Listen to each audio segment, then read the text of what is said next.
Okay, guys, want to welcome everyone to another edition of our live stream, our new Jack Swing podcast, our halftime chat podcast, everything. Um, we managed to get Stevie out of bed. He's this December code hasn't been too well for him. How you doing, Stevie? Oh, you sick? You sick, Try, Stevie? Oh try to recover from man, the man flu. Try to recover, but I'm here. I couldn't miss this one. it got you. Oh man, we're gonna have to beat it down Yeah, for you. Oh Good to man, see you again, Jackie. Wow. yeah. We've got our favorite guest, Miss Jackie McGhee, in with us today, and my it'd be people. great, Jackie, if you can introduce our special guest who's joining us today, I ain't Mr. special. The producer.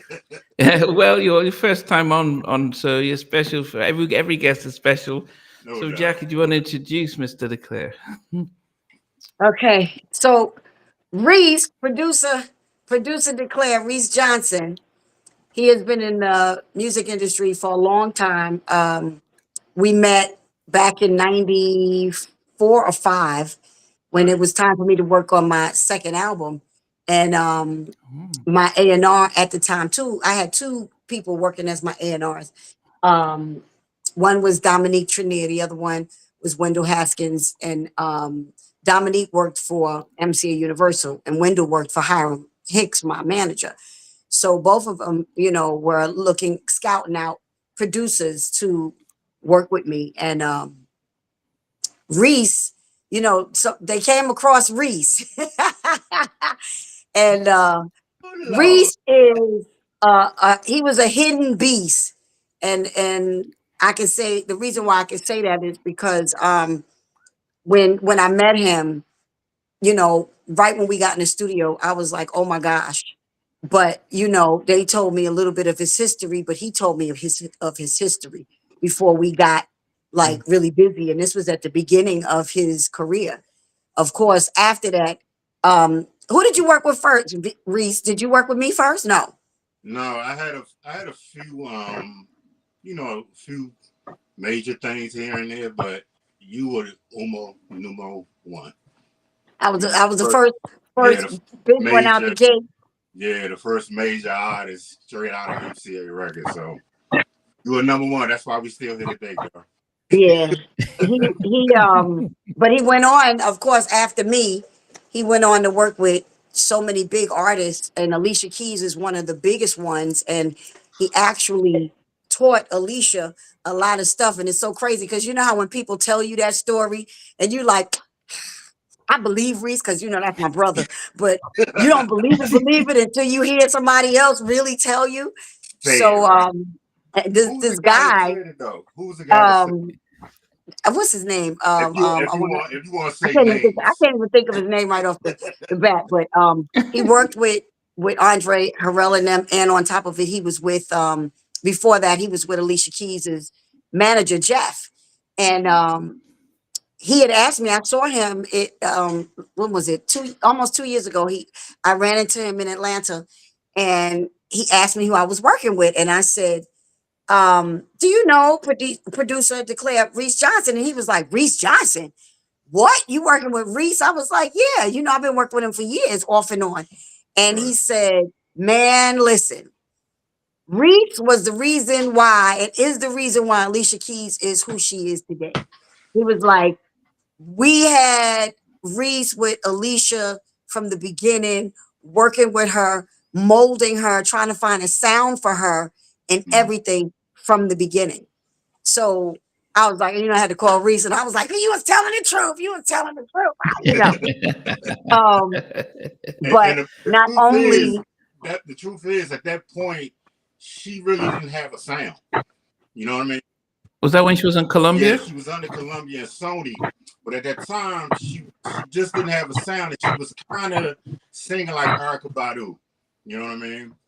And it was just a hard, gradual thing because she was trying to produce at the same time and trying to craft her sound at the same time.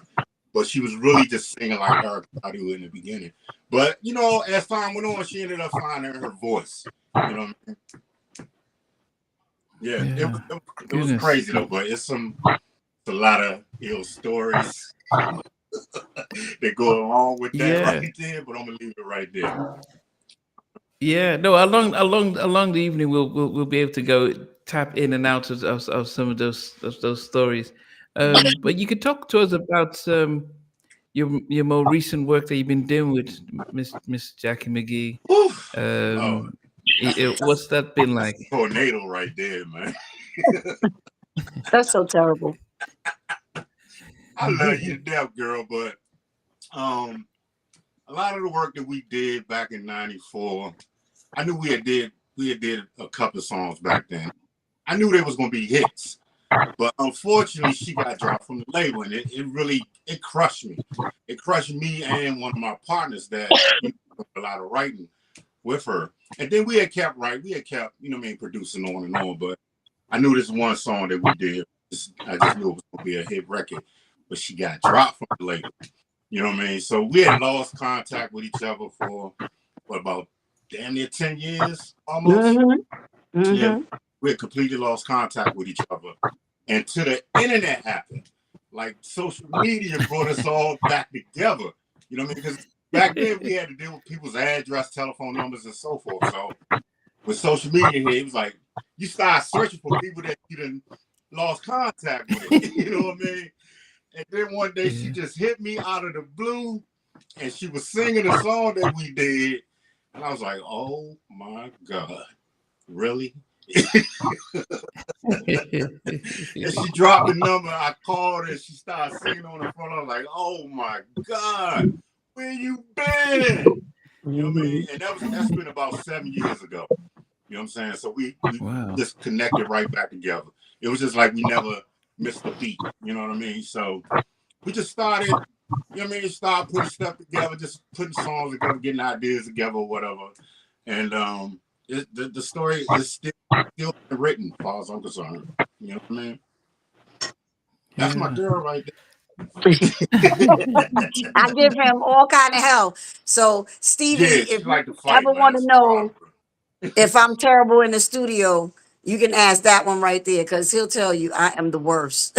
You got you gotta have tough skin to deal with it. You know what I mean? Like your skin got to be real tough to deal with it. So when she be, it be right over my head. Okay, okay. You know what I mean? You can't be soft. You know what I'm saying? I don't like that this week. I don't like that sound. Blah blah blah. I'm like, hey, okay, come on, come on. Yeah, he does. He does. Even That's how I carry her. You know what I mean? with No More, he we had started it before I left Atlanta, and we had an idea of it already down, and he took it to the next level of adding the guitars and the drums. Now, Yeah. Stevie think I went too left on that one, but Okay. I had to, to be fair, with all of it, I Reese knows me, and Reese knows that. Like when we fell out of contact, we didn't fall out of contact really until like maybe 2000 and something, because I went to his house and all kind of stuff a few Oh yeah, I times. forgot about But that. yeah, you bugging. Yeah. So then it was a 10-year period, while I was married, which I'm almost divorced. We don't have a divorce party. So almost finished. I think it's gonna be finished at the end of the week. Oh, let's pray before Christmas. No, after Christmas, but before the new year. But Right. anyway, so when we got back in touch, we had already started like, okay, let's do some stuff. But then, going through all the stuff that I was going through, I was like, I don't know if I want to work. And then sometimes he's like, I don't know if I want to work, and we'll talk about that. But for No More, he was the one that said, look, I'm putting some guitar and some live drums, some real drums sounding, Mm-hmm. stuff on it, because I want to take it to another level. I want to take it to that like In Vogue level. But Right. he's like, but this is you. This is your sound, Jack. This is you. In which it really is me. I got caught in the whole R&B like snag where people wanted to hold me into, that sound because of Make It Last Forever. And it hurts me. Um, I think the album that I did that most really shows me is the album that I did with the Family Stand, the Connected album. Um, I never really got to do what I wanted to do with Universal. It was always I had to be coached through what I had to do. You know, it was like, oh no, you need to do this, you need to do that, you need to do this ballad, you know, but then y'all put out Skeezer first. That didn't make any sense. You know what I mean? So Right. I didn't even want to do Skeezer because Skeezer was totally not me. It was like, what? I don't. First of all, I don't dress like that. And why am I talking about sex ain't nothing but a pill? And you know, the video was just nuts, and I didn't want to do the video. I was like, no, I don't want to do this video. You know, this is not me. This is a little risque. It's, you know, and they were like, no, it's going to be hot. It's going to be hot, especially Hiram. He pushed it even more. But, you know, I went along with it. So, but like I said, Reese kind of knows probably out of anybody, any two people that know my voice or three people, it's Teddy, Reese, and Keith Sweat. Right. The three of So them know my voice the I'll best. piggyback off of that fact that, just like I told you a couple of weeks ago, like I felt like you should have left R&B like Tina Turner did. Mm-hmm. Literally. You know what I mean? That's how I felt. Like Tina Turner did something completely left. And that's my philosophy. That's what I believe in. Just going completely left. Because there's so much traffic in the right. Everybody is doing the same thing. If you look at what music is right now, you look at the 808s, the sub bass. This has been going on for 20 some odd years. You know what I mean? And everybody's trying to do it, and everybody is sounding the same. And the way to get out of that traffic jam is just go to the left, do something completely different.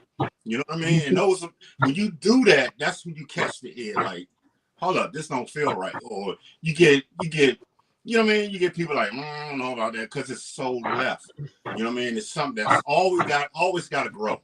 It's constantly got to grow. You know what I mean? So that's why I told her like last week, like, go to the left and continue. Like even like No More is the experimental track, right? But if you keep experimenting, keep crafting the sound over and over and over and over and over, one of them's going to hit, but it's going to be so far left. You know what I mean? So that was my philosophy. Like, leave R&B alone. You should have left R&B alone 20 years ago. You should have did a Tina Turner on everybody. You know what I mean? You know what I'm saying? And reinvented your whole style, your whole self. So this book is still being written. You know what I mean? It's just a few chapters. We at the beginning of it. Yeah. That's the way I look at it. You know what I mean? Definitely. I want to say hi to Jay Anthony, Derek out in Minneapolis, and Iron 5. Welcome. Hey, hey, Jay Anthony has an EP out right now called Music and Me.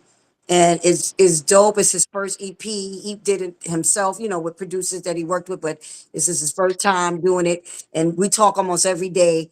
And I love that dude. Like he is his voice is brilliant. You know, his work he did to me was brilliant. Yes, he still has a ways to go to grow. I told him you got to crawl before you walk. But he's doing it. You know, he's doing it. And I just wanted to give him a shout out for that. And the other guy from Minneapolis, I don't know who it is. And hey, y'all, I'm saying hey back. Yeah, no, Derek's here. Hey, Derek. So let me ask Steve a question. Was you not liking No More? No, what was your thought on it? It took a few listens. Like, for what you're saying about going left, you've got to understand that a traditional R&B soul listening community, the one thing I hear and that they don't seem to like, the sound that clashes with what they're used to hearing, is like guitars. You have like a rock guitar in an R&B track, right? You know, right.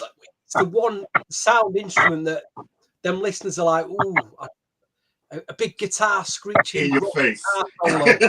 It's not the thing. We're used to like 808 drum tunes, you know, from the soul and chord changes and warm sounds, you know. But you take a clashing, and even live drums, if you do them in a rock way, you know, you're going to see that crowd veering away from that. And you're talking about Jacci going away completely away from that sound into a more like, it's almost like an AOR, a fusion of like AOR pop, still got an R&B feel to it, Right. you know, you're going into the pop charts, and that's not a bad thing. You're going to get a different. It's definitely it's a fusion, right? Yeah. And that's how music for me anyway is created through a fusion of various styles.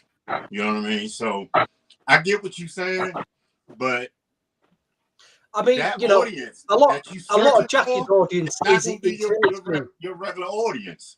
You know what I mean? So the whole thing, you always gonna have your main audience, your main R&B audience for Jackie, but it's all about creating that younger generation that wants to hear things different. You know what I mean? So that's why it's an experiment. The whole No More track is definitely an experiment. You know what I mean? And like I tell Jackie, we're gonna keep experimenting. You know what I mean? Because our whole career has been this glorious, pretty pianos and pads and strings and so forth. So like I said, I get analysis of what Tina Turner did. She left it. You know what I mean? She left it and grabbed a whole new era of music that's great and loved today because of what she did at that point in time by changing her entire style. You know what I mean? So yeah, I get it. It's a clash. It's this, you know what I mean? It's a little bit of that, a little bit of this, you know what I'm saying? So that's why I tell Jack, we're gonna keep experimenting and grab a new ear, grab a new audience, grab a new people. You know what I mean? Well, that's the thing. So with going left, which that's what I'm gonna do, because R&B they don't accept me anymore. And I'm gonna be real. You know, everything is make it last forever. That's not me. That was me and Keith Right. Sweat. Exactly. And I can't do that anymore because Keith Sweat moved on and he used other people to sing my part, which of course nobody will ever sound like the record. The record is a classic and it's a blessing. But at the same time, I can't stay stuck in that, you know, and just be, oh, okay, I'm just going to live off of Make It Last Forever. They don't even see me perform. So really what I'm doing now is I have to go left. No, I'm not going to not do no R&B sounding tracks. Of course I am. But at the same time, I'm I'm stuck in between a rock and a hard place. You know what I mean? Like, do I stay true to R&B, which have to, you know, the old school, and I hate saying old school, but with our people, they don't buy no fucking records. Let me be clear. I'm sorry. Y'all know I don't mean to curse, but they don't buy no records. And it's hard. Like I can say from being with Toto and doing that rock stuff that I did with Toto, I see how people come out in droves like to go see them. And they getting, oh, I'm 58. So you already know they way older than me. They still sell out places that they go in Europe, Japan, wherever. For us, we got to have 15 mofos on the same show just to, you know, Sell bring in an 5 tickets. audience. Right. So I'd rather start over and they say, oh, we know her from Make It Last Forever. It Hurts Me, Skeezer, you know, um, whatever the other song was that I did. Can't even remember. But The but 90s. say, oh, she's Period. doing something new. She's doing something different. Let's check her out doing this. And if they don't, it's going to be new people that's going to like what I'm doing. If I got a younger audience, that's beautiful because I'd rather have the babies, you know, Right. hearing the different, you know, music genres that we can do. We should not be held caught in a place like when Stevie Wonder did songs in the key of life and what's his other album that I thought was just, you know, it wasn't Stevie and them weren't R&B, just like the Isleys. I don't care what nobody say. People want to say, oh, the Isleys were so R&B. No, they weren't. The Isleys had mad guitar on their stuff. You know, they were a band. So You know, they I don't mean to played cut you off, Jack, but you know, Earth, Wind, and Fire was the same way. Earth, same Wind, and Fire way. was a jazz band That's before they right. became Earth, Wind, and Fire. You know what I mean? That's So right. it's weird. Like you just gotta experiment. Music, sound, everything is an experimental thing and an experience. You know what I mean? You just have to experience it, and you have to let your gifts go. You gotta let God do what He gotta do within you. to let it Yeah. go. Just be free with it, free with the sound, free with everything. And you get that gift in all kinds of ways. You know what I mean? You scatter it around. You give it how you got to give it. You know what I mean? Regardless of what people think, it's like you do what you want to do. You create what you want to create. It's an enjoyment for yourself. You know what I mean? That's the whole gift. The gift of giving. You know what I mean? So It's we're like gonna keep her. experimenting. That's the way I look at it. We're gonna keep It's experimenting. like her. Her didn't come with something else somebody else was doing. She Yeah, came with what she does. And even Alicia, we could go to where Alicia, you know, exactly. what she came with. She came with something that nobody else was doing. And that's the thing. Oh, is it a problem that I'm doing it because I'm the age that I am? Maybe that's what it could be. But I don't care because I'm still going to do what I do. You know what I mean? I Right. can't be stuck in a place where I can't perform and be who I am on stage. I love R&B, but at the same time, when my stuff was supposed to be hot, when it was New Jack Swing, and that's when I came in with New Jack Swing. I came in with Teddy. So, but MCA dropped the ball. It was the Shantae Moores and everybody else that they wanted to put in front of me. So it was like, okay, y'all have that. Y'all did that, and everybody else had their day. I still have not had my day. And that's what I feel. I haven't had my day to Right. be the true performer that I wanted to be. I didn't have my day. I sung for everybody else, basically. But I'm gonna tell Namdi, you. you can jump in. I'm gonna give you a Wait, let story. let Namdi jump in for a No, second. no, go ahead, Oh. Reese. So back in early 90, I'm gonna say maybe 97, 96, 97. I met Anthony Hamilton, and Anthony Hamilton was going to Uptown and MCA at that time. So I went in the studio with him, and I had this track. Me and another guy had wrote this track for him, and I remember being in the studio with him. I'm sitting behind the console, and I'm hearing his voice. I'm listening. I'm just literally just listening to his voice. And the track that I had, I remember turning around looking at my partner. I was like, "This ain't the track playing, bro." And he's like, "Yeah, I know." I said, "What are we doing? This is not this guy sound." I said, "He's Sam Cooke. He's older. He's Otis Redding. You know what I mean? This is the type of song we need to be doing." And the record company was so adamant, just finish the song, just do the song. You know what I mean? This is when I was with Uptown and Andre Harrell and all of them. So went on and did the song. And the funny thing, like I said, it's probably around 96 or 97, whenever he came out with his first single. When I heard it, I was like, there it is. Mhm. That's what he needed to be doing. That's what we needed to do with him back then. You know what I mean? So everybody, you're gonna find your sound. You just got to Right. give it the right people to find that sound. You know, and that was one of the most pivotal moments for me as a producer. You know what I mean? Because I know I hear it. You know what I mean? I know what it needs to do. You know what I mean? But when you're not in control of that situation, you just gotta let it go. You can't do anything about it because you got so many hands that's in control of it. So that's one of the main lessons I learned dealing with particular artists and listening to their voice, listening to their sound. Just like I said, Alicia Keys, she was sounding like Erykah Badu, and I was like, this not it. It's not there yet. You know what I mean? So Anthony Hamilton was one of those lessons for me. Like I knew he would get it, and I said it several times to several people. He is Sam Cooke. He is Otis Redding. The raspiness, the whole voice. I'm like, this is the type of music that needs to be put on him. You know what I mean? But I guess in today's, the way the music industry is now, Mm, whether you're doing R&B or whether you're doing pop rock or whatever it is, I guess it's an image thing. So if you're doing pop rock, and you definitely would need to have a band, a guitarist, a right, drummer, someone playing keys, and then you're singing in front of that, and then you create the image, and then in that particular genre, they generate the following based on live performances, right. and I guess In R&B, it's either you like Karen White. She performs like when she's on stage. Others would just be relying on their vocals.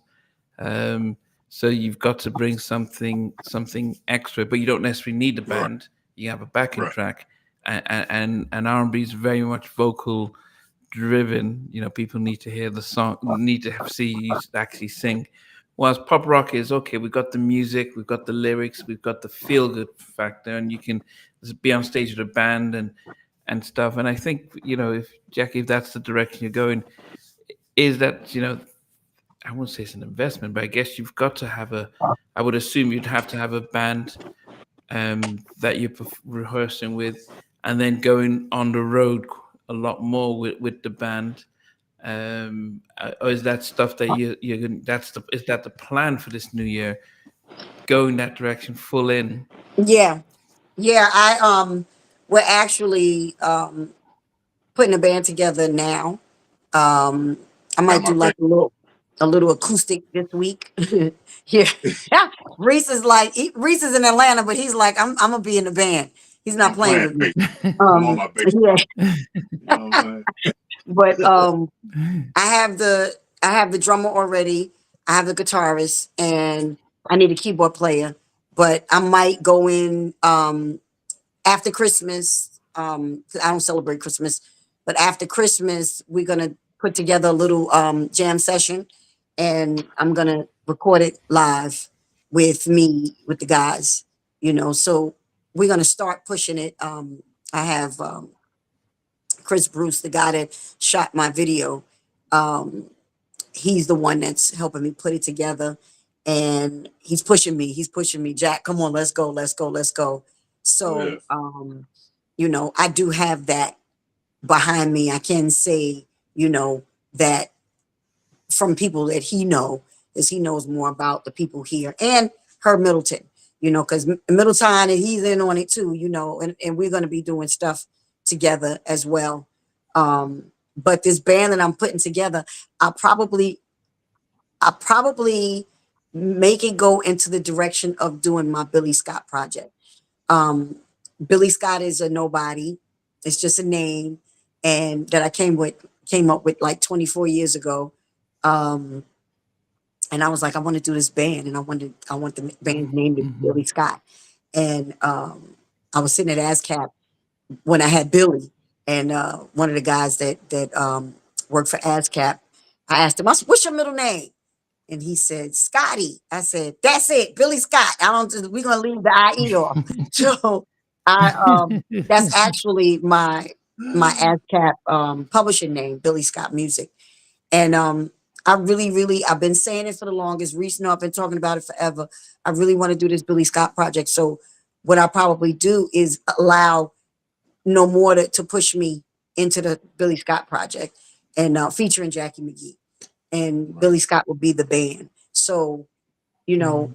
I want to do that because we have to start from somewhere. And I got to start from the bottom, So like I told Jay Anthony, I said, we have to crawl before we walk. So I'm crawling right now, and I have to crawl. Mhm. Um, like I said, it's so hard for me to fit in R&B. I don't get no phone calls, I don't get that hit up.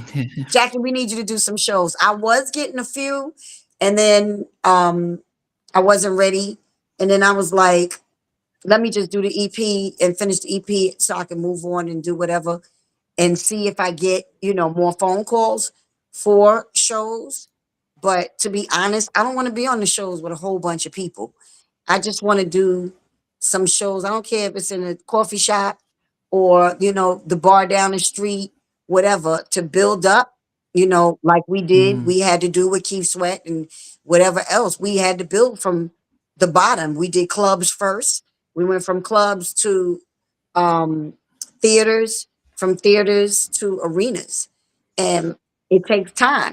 Unfortunately, not unfortunately, but fortunately, for that Make It Last Forever album, it went really fast. We came out of the clubs in 1, 2, 3. We was in already in the theaters, and we was out of the theaters into arenas because the album went platinum so fast. So and we were getting linked up with big other big artists, at the time. So it was um it was all of that together. And y'all know that when you're indie artist, you don't have backing, um you don't have a marketing plan. Your marketing plan is getting on the phone. I get on the phone with Reese. Reese, when you think we're supposed to put this out? When You should we do always this? rushing me too, man. And I'm always rushing him. I'll call him at the last minute. Reese, I got to get this out.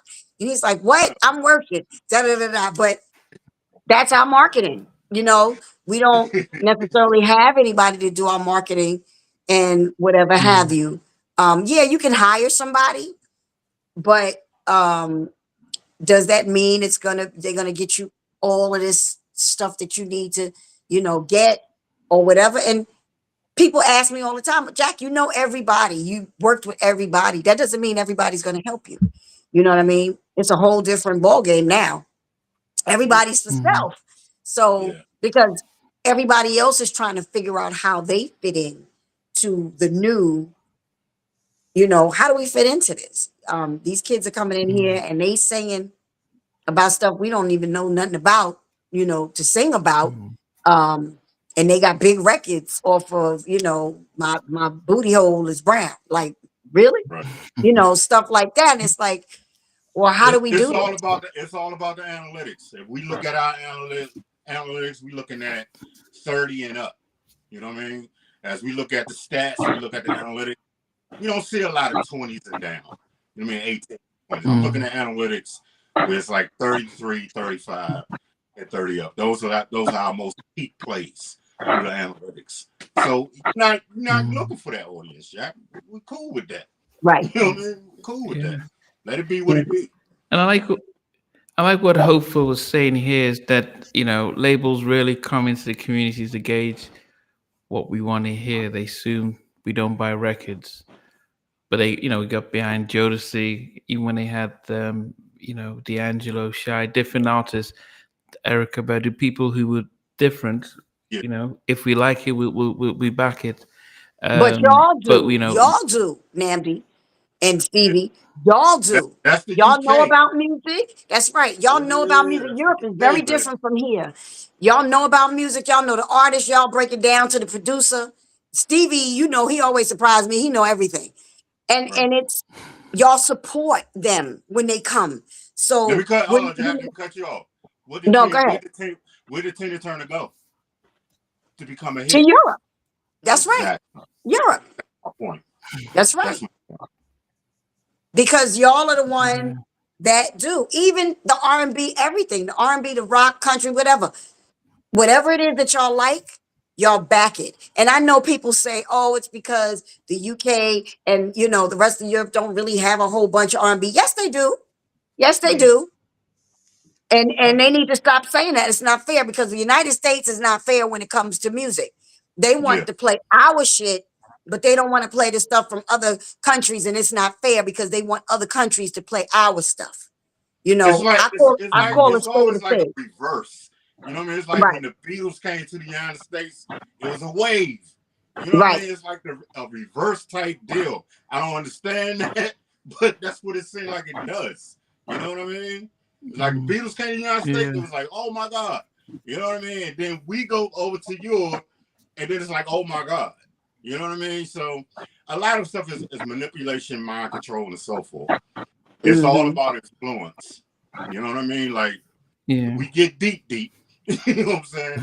It's all about influence. So the artist that's manufactured, so to speak, to influence a certain generation based off of their agenda within that generation, that's what you see in the United States. Right. That's right. I mean, I know we're going to go into sort of the EP that you guys are working on and sort of some of the dates.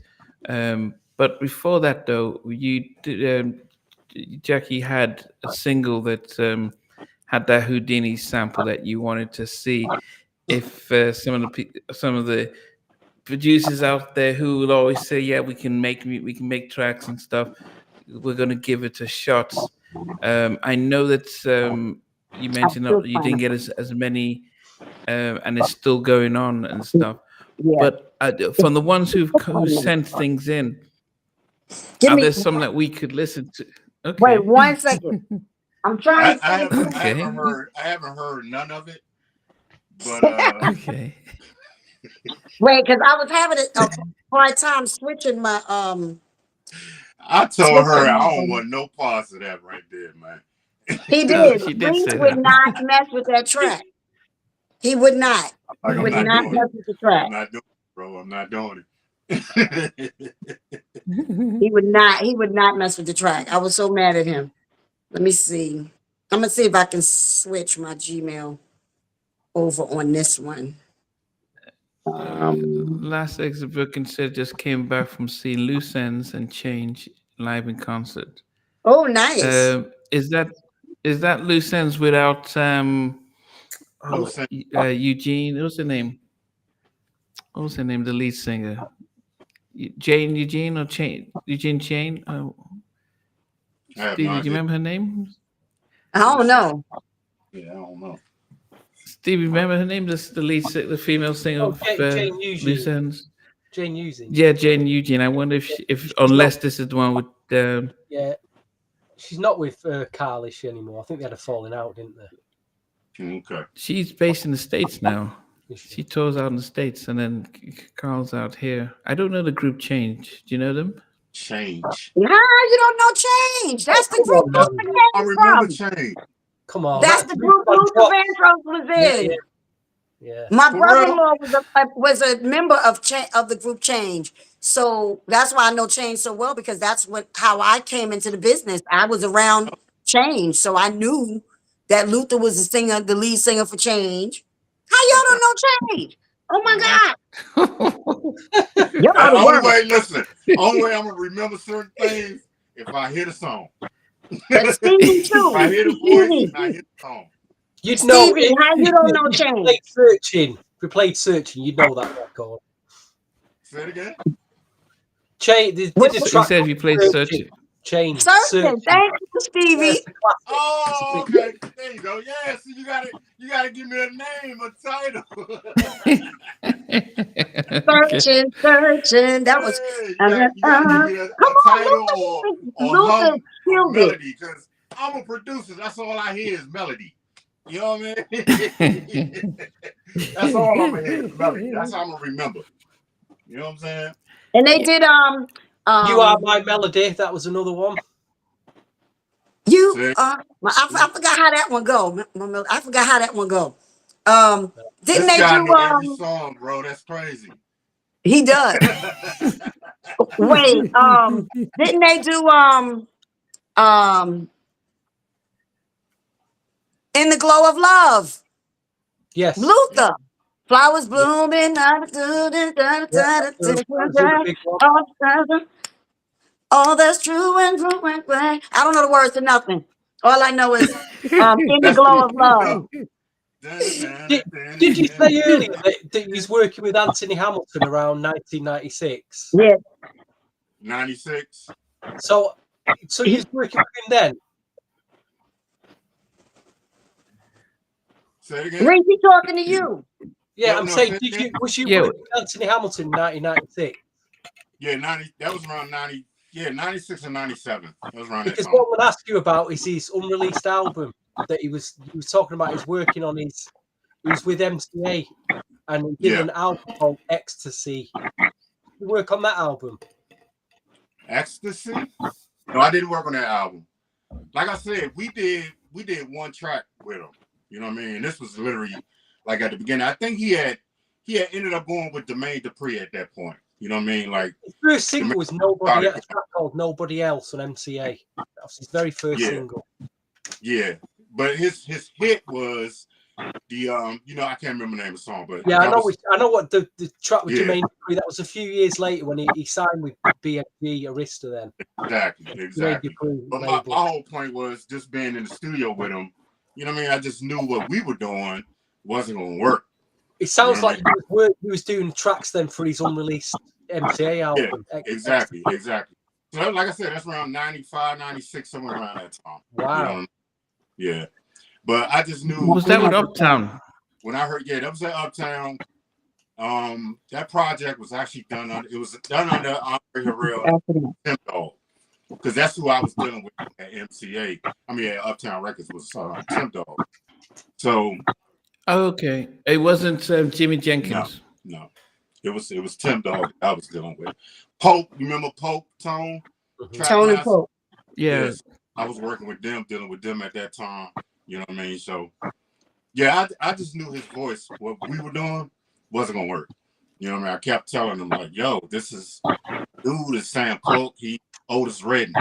You know what I mean? And it was like years down the line when he first came out with that first song that hit, I was like, "Yeah, this is it. That's what he needed to be." You know what I mean? They couldn't hear where he needed to be because he was going back and forth. He was going back and forth with different labels. Everybody's trying to work with him, trying to find his sound. And then, like I said, when I heard it, I was like, "This guy's Otis Redding. Y'all doing it wrong. He's Otis Redding." You know what I mean? And then whoever ended up working with him, like I said, I think it was Jermaine Dupri, but whoever ended up working with him, they found that sound for him. You know what I mean? And I we do work with a wonder. lot of. I mean, I'm trying to still get in my thing because it's not letting me switch Yeah. over. It's on my phone, and I'm on my phone, so I'm gonna try to put myself Okay. on my other phone and use this phone to do it. Okay. But Reese Okay. also worked with. Tell them about Changing Faces. What happened with you and R. Man, Kelly? Go I ain't ahead, gonna you talk can tell. about it. Changing Faces. He worked with Aaron Hall from God.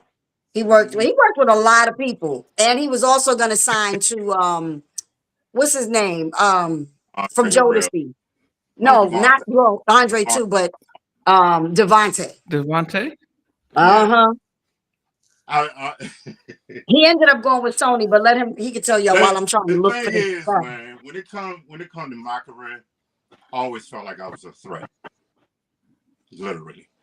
And the thing is, where I come from the go-go. I don't know if y'all know about Washington, D.C., the go-go scene. Is that EU and doing the Yeah, button? EU, Red S's, and all of that. So I come from a musician background, being in D.C. So 15, 16 years old, had my own band, the whole nine. So it was even like, for instance, like Chucky Thompson, man, was real close. You know what I mean? But in that area, it's just like I always was like a threat to all other producers. You know what I mean? So it was, you know what I mean? I had to deal with a lot of this, that, a lot of politics and blah, blah, blah. But the thing, at the end of the day, none of them could change me. They knew I wasn't going to confine to their rules. That's just who I am. You know what I mean? So whenever I was asked to do this or asked to do that, I had an opinion as to what I'm not going to do and what I'm going to do. You know what I mean? So I wasn't the quote person that, you know what I mean, that do what I'm told to do. You know what I mean? So it kind of like, you know what I mean, it did what it did with me in the game as far as, you know, get certain placements and doing, you know, huge big records. So I'd rather deal with my own soul than to sell my soul. You know what I mean? So our career consists of little bits of this, that, and this. You know what I mean? But I maintain my integrity and maintain my morals inside of the business. So I just wasn't going to sell out or sell my soul to the whole thing. You know what I mean? So I'm gonna But talk And about those. people ask, is that real? People ask, is that real selling outs like that? I mean, is it? I mean, it just feels like something that we hear conspiracy theorists say, but bro, I mean, I can imagine if they're saying you compromise on your artistry, but you're talking as if it's more than just changing your artistry. better bet it. It's real. That's all I can say. It's real. I've seen my fair share, and I ain't gonna say certain names when it comes to this. You know what I'm saying? But I seen my fair share to know, yeah, this is real. You know what I mean? And then one of the main things I remember probably around 99, 2000.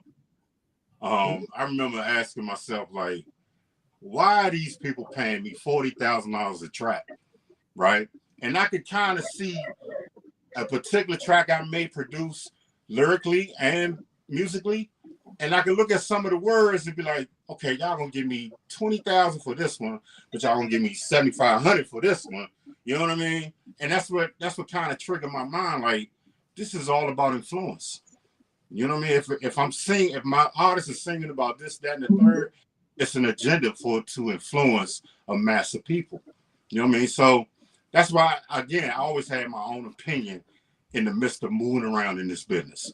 You know what I mean? For years. But they knew they couldn't change me. I'm always stay solid. I mean, from the way I grew up, yeah, I gotta stay solid. I gotta stay true to my word. So I wasn't going to sell out. I wasn't going to compromise my integrity or my morals in it. You know what I mean? So that's what it was. That's why my career as a producer has little bits and pieces in it. You know what I mean? But at the same time, I also was a threat to the industry too, because of what I knew how to do. You know what I mean? So again, my music was just little bits and pieces here and there. And that was fine for me. You know what I mean? I didn't want to sell out my whole entire life, my whole soul to this thing, knowing that I know what it is and what it's all about. No, I'm good. You know what I mean? Yeah. Did you actually get in the studio with Aaron? Because he's one of our, when we think of our roots to New Jack Swing and Aaron. Yeah, I got in with Aaron. And this is during the time where it wasn't no internet. You know what I mean? You literally had to physically be in the studio with him. You know what I mean? So Aaron project was cool. But again, I just started seeing all the craziness. You know what I mean? So again, I wasn't going to sell myself out during the process of it all. You know what I mean? So I'd rather step. Did you do a song with him? Did you record anything with him? Yeah, I did 3 songs with Aaron. I did 3 songs. On which album? Is it the sophomore album? No, it's his last album. His last album that he did. It's Inside You. I believe that's the name of the album. Inside of You. That was his second MCA album. Yeah. He did 3 albums. What was his last album? Sorry? What was his last album? Adults Only, but that was on an independent label. That was about 15 years ago. Yeah, it's been about that long. It was his last album. I can't remember the name of the album though. But yeah, I got like 3 songs on him in that album. Do you remember any of the songs? Yeah, that's a good question. It's one called Movie Girl. And it's a horrible story behind that record because me and my partners, my team, we had wrote the most phenomenal song called Movie Girl. But it wasn't called Movie Girl, it was called Knock on My Door. And then we went in the studio with him. He literally changed all the lyrics on that particular record. And it was one of them things where it's politics. It was the whole politics thing. And when you deal with that, it's like, why keep doing it? You know what I mean? It was like, why did you ruin this record? You know what I'm saying? So I never liked the record. You know what I'm saying? Because he went in and changed the whole record. Like, I got 2 parts of that record. I can give you the original one, and then I can give you what Aaron did. You know what I mean? So during that time, at that particular point, that's when I was kind of like, I'm done. That's on the Inside You. Yeah, that's what I said. It was the Inside You. So I was like, I'm kind of done with the industry. You know what I mean? Because it was just so much politics going on. You know what I mean? Yeah. And then I did a lot of remixes, like to go back to like So For Real, Candy Rain. I did that remix, which was a go-go remix. And like I said, my history go all the way back to go-go. So I did a go-go remix on Candy Rain, So For Real. And did a lot of other stuff that just never came out, or whatever was done major had came out. Changing Faces. And the Alicia Keys record was on the Men in Black soundtrack, which I did that one. So Changing Faces was a phenomenal project. I don't want to get into the political parts of that. Why not? Because I think Changing Faces All Day All Night. What was the track you did for them? Let me see. Going Nowhere? Ain't no stopping Going Nowhere? Groove. Yeah, Going Nowhere. Ain't no stopping this groove. Going Nowhere has Tracy Lee on it. That's the rapper on Going Nowhere. Remember Tracy Lee? Yes, I remember him. Yeah, yeah. He's featured on that record. And then Ain't No Stopping This Groove. That's another record I did on there. But that was a part of the whole R. Kelly project. You know what I mean? It says you worked on a record by K Jack from '92. Is that correct? Woo! I've not even heard this. This is a new Jack. Is it a new Jack record from '92? This has got I'm me gonna block really myself now, man. Wow, where did you find that? I'm looking on Discogs of your discography now, and I'm like, what is this record that I've not heard? What year is that? 92. 92. Wow. Let me give you history on that. I don't know if you know who that is, but his name is Keith Jackson. And he was a tight end football player for the Philadelphia Eagles back then. He was a tight end football. He's a professional football player. Wow. That's crazy, man. That was one of my first projects, man. That's crazy. 92. Man, y'all making me feel old, man. I mean, if that's a new Jack record, I've got to get that. I'm gonna have to get a copy of that. Wow. Yeah. I might have been in my early teens, maybe 18, 19, somewhere around there, man. That's crazy. Yeah. And Mona Lisa says you worked with Mona Lisa as well from the mid-90s. Yeah, that's my girl. What happened to her? I don't know where Mona is. She just disappeared. Wow, she was up there with Monica and Brandy. She had that. Exactly. Wow. And it was those three, right? Let's say those three artists. That was that tug of war. It was a tug of war for her to get in. You know what I mean? Because you had Monica and then you had Brandy. So she kind of fell to the wayside. You know what I mean? So I don't know where Mona at, man. You know what I mean? I wish I could find her, but me and Mona was like this. You know what I mean? And she was working on the second album. And the last time I seen her, she came in town because I'm from DC. So she had came in town and we sat down and we did a song called Clueless, which I still have a copy of that particular record. That was the last track we did. It was called Clueless. And then she just disappeared. But the industry tore her apart too, man. You know what I mean? I did see online recently she's trying to make a comeback. Really? Yeah. I need your connect so I can find her. She's doing a Jacci McGhee. She's making a comeback. Yeah. Right, exactly. You funny. You are funny. That's I did get crazy. I got my stuff because I switched phones, so I got my stuff together. So y'all can hear some of those tracks. All right, so let's when y'all ready. Yeah, just before that, we just want to welcome some people coming in, Chris and Chin Beats, and welcome. But just before we start with that, I mean, Changing Faces were a group that were very solid with their stuff. They were consistent. They'll have the 2 or 3 tracks by R. Kelly, which will always, start off with slow jams and then really hit it up. What was it like? And I've interviewed goodness, I can't remember. I can't think of Miss name now. Not Sharice. You interviewed the other one. What's her name? Right. Damn, I can't remember her name. Yes. She been still born. She had a single out of maybe a couple of years ago, I believe. Yes, Cassandra Lucas. Cassandra. Yeah. Such a lovely lady. But what was it like working with them? Because Cassandra's giving me her background as to how for them just getting into the industry and stuff. But what was it like working with them? And was it interesting just working with a dual? Because it was most female groups at the time were at least 3, 4.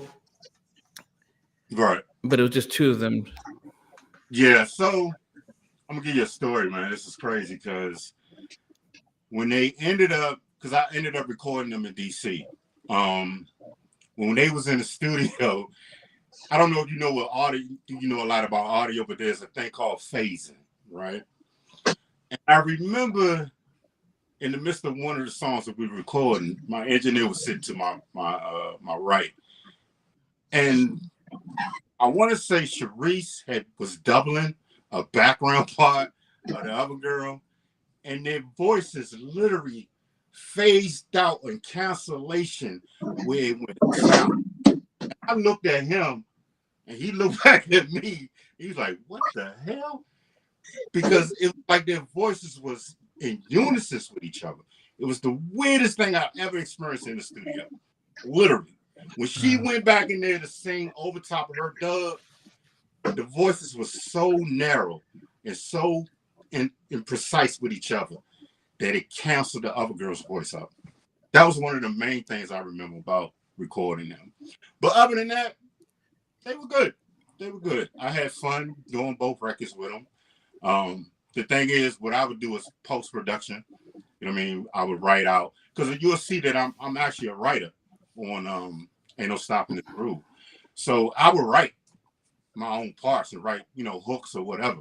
And you know what I mean, just pass that song on along to the artist. But it was good. It was a good experience. I think we had knocked out both of those songs in 2 days, maybe. You know what I mean? But back then, like I said, it wasn't no internet, no computers, none of that. All this stuff is analog, tape, consoles, and so forth. So yeah, it took about 2 days for us to record both of those tracks. I mean, you know what I mean? But then, yeah, because I know R. Kelly did about 4 tracks there. He did Get Out. He did All My Days with Jay-Z. Well, he did Get Out Part 2. And All Day and All Night. Yeah, but then they had a mix of different producers, even Bryce Wilson. Mm-hmm. But did you get it? But when you were doing the 2 tracks you were doing, were you just, they came in, you did your part and sent it off, or were you, none of the other producers got involved when you were working with them? Most of the time, I produced by myself. That was my thing, because I had my own team of producers and writers. So when they come see me, most of the time that song is already done. Mm-hmm. Same thing with Jacci. You know what I mean? When Jacci came to see me, when she steps in the room, she's gonna hear background already placed. You know what I mean? Because I'm gonna have my own team come in and reference everything. And most of the time, when it's being referenced like that, the artist's like, okay, this is less work. You know what I mean? I can get out of here quick. You know what I'm saying? Mm. So again, it's mainly the team that I had. I had basically 3 people. That was my core team, and that's Shadi Evans and Robert James. So those were my 2 main writers in my team at that time. And then I did all the production, all the instruments, anything that's bass, guitar, drums, whatever, I will play it. You know what I mean? So when they come in, I might have a reference already there. You know what I mean? I'm just leading you on to, laying your background, laying your parts. Same thing with Jack. Jack came in the studio. Parts was already there for her. You know what I mean? Books already there for sometimes I fight him on it. I'll be like, who's that? Who's singing? But what I would do, I would make sure, you know what I mean, I get at least 16 tracks of her. Because back then we had to do like 24 tracks. We had to do so many stacks just to make the vocals big on tape. You know what I mean? Compared to what these youngest got out here today. But she would knock down maybe 16 tracks, and we would dub all that down and shoot it down to a 2-track and sub mix. You know what I mean? So I would still get her voice. I would get everybody's voice inside of the record. You know what I mean? But I was still, if she, like Jackie would be like, I don't want that, I didn't take that off. Once she gone, he did what he wanted to do. I'm slipping that thing right back in there, man. But with All Day and All Night, though, the album itself, did you? And I don't know how it's for producers and writers when the album is being made. Is there a voice when it comes to picking singles that are released? Does the producer just have any say, or is it pretty much okay? We're gonna go with R. Kelly because he was the hit maker back then, so we just released all his stuff. So, like for instance, when you talk about that particular record, I was the B-side of the single of that record with R. Kelly. You know what I mean? And I only want to go into this, but I'm going through a fight right now where R. Kelly has taken some credit for a record I done which he had no part of, literally. So I was the B-side of that particular single. So it's politics. It's the music business. You know what I mean? It's that simple. It's the music business as to how they want to critique or flip, or how they gonna get money, or how they gonna steal money, so forth and so on. So it's all politics when it comes to that. So I ended up on, like I said, I ended up on the B-side of that particular single. I had no say on that, or no one has really no say. It's about who's that hit maker, just like you said. R. Kelly had a string of hits with them. He get first choice as to who's what single's gonna happen. You know what I mean? This was my first time ever working with him.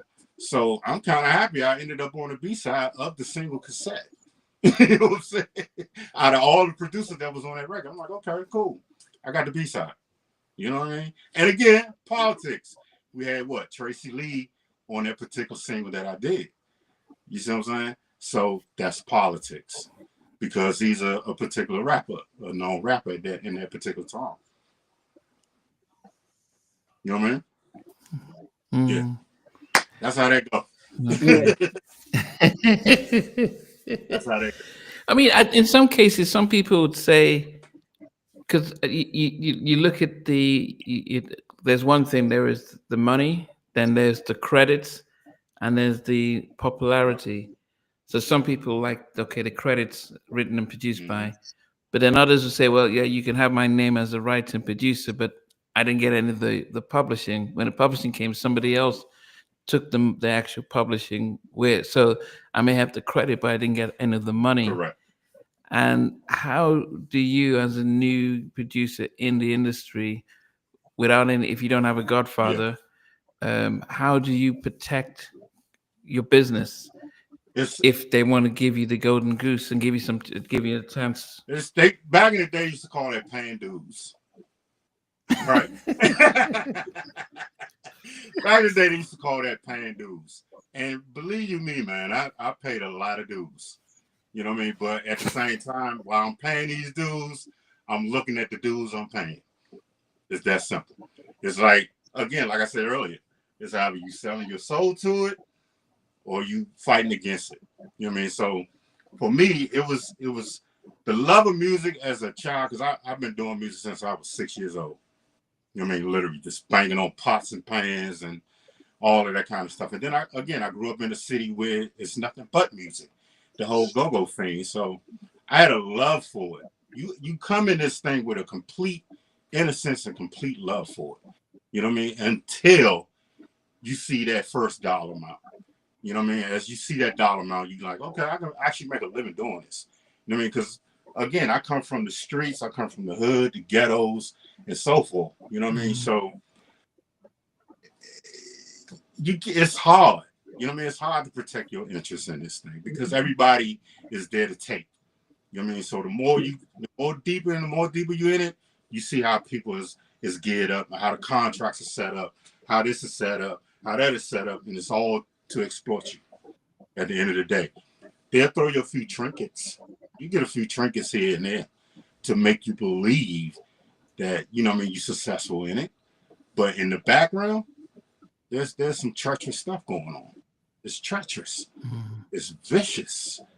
And by the time you get a hold of it, all of it's gone. And it took everything from you. You know what I mean? So politics, whatever you want to call it, you know, credits this and popularity and yada, yada, yada. It's all geared towards who had publishing deals. Because at that time, I was with Sony. I had a publishing deal with Sony. So it's all about who has publishing deals and who need to fulfill these publishing deals. Who need to write, you know what I mean? Because that used to be the battle with me when it comes to writing. Because I got a team that writes, but you go in there with an artist, but they got a publishing deal, so they're going to shoot your song down so they can fulfill their obligations with their publishing deal. You see what I'm saying? It would be a lot of stuff like that going on in the studio. You know what I mean? And you would just constantly fight. And I found myself just constantly fighting for my team, for my writers, you know what I mean, to be successful in what we were doing. But you were going to the studio and everything, well, we don't like that, or, you know, we need to write this and blah, blah, blah, because they got obligations with publishing companies. You know what I mean? So again, it's a lot of politics, a lot of exploitation. It's a dirty business, to be honest with you. It's a dirty. You know what I mean? Yeah, no, he's telling the I truth. can't Even say if it no cleaner. It's the young dirty. the young ones that come in now, you know, and I'm gonna say this for Reese, because even Reese being who he was in the industry, Reese wasn't scared of nothing. You know what I mean? He was a street dude. He wasn't scared of nothing. And I don't think a lot of people would have tried him either. Um, Exactly. because of his background. They knew that you got guns, he got guns. It's gonna be, come on, at the end of the day. But so these new ones coming in, if they don't have that, you know, they can easily be manipulated, easily, like Yeah. without even blinking. And you know, like he said, you're gonna be paying your dues, and then you're gonna see who you know paid your dues to. It's true, because a lot of people don't come in the door. Even to me, the stuff that Reese even got to do, being signed to Sony and whatever, he got to do a lot of stuff, and regardless of any of how much of his stuff came out, he still made good money. Yeah, definitely And that. Definitely that. yeah, and at the end of But the the one day, rule, I'm gonna cut you off, Jack. no, go ahead. The one rule that I can honestly say I regret is not saving it. You know what I mean? Everyone would tell you or try to teach you. You basically when you young and you coming in this, you're learning as you go.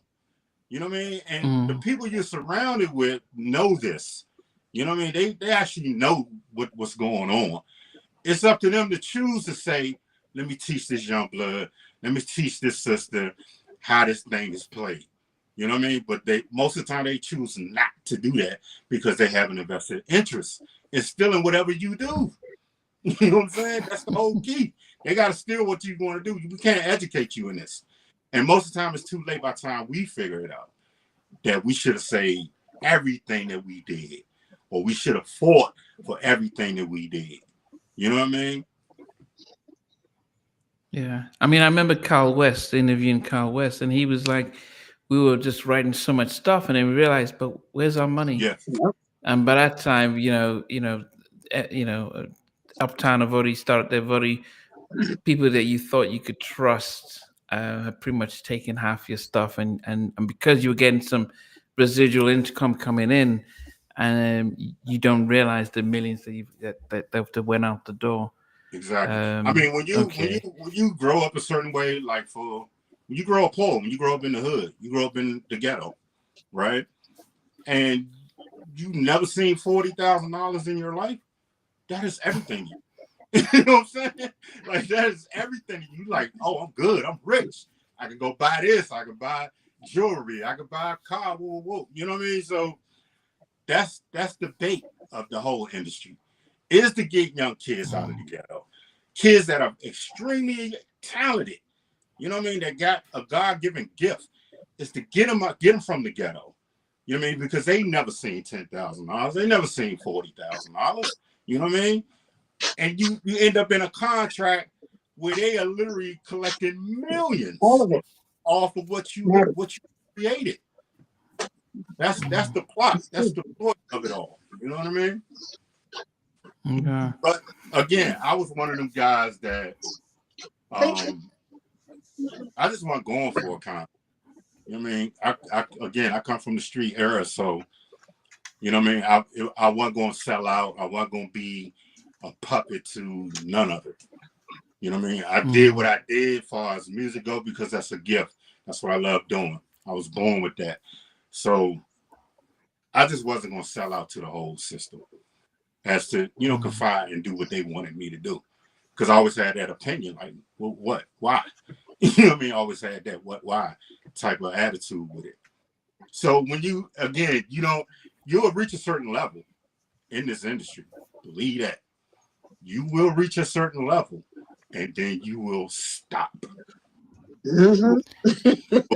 Plateau at a certain level.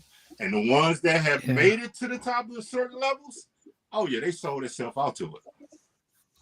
It's that. Yeah. I mean, Chucky Booker has said it. I mean, he said we on record, so I'm not. When I interviewed him, he says there's a level you get to, and if you want to go past that, there's something that you have to give up something.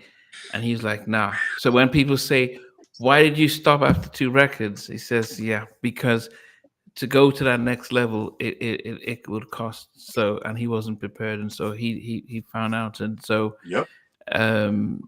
Yeah. Yep. And, I think I made it. Listen, I think I made it to the first level and stopped. I made it about that close and stopped. Because again, I ain't gonna say certain things, but you see it.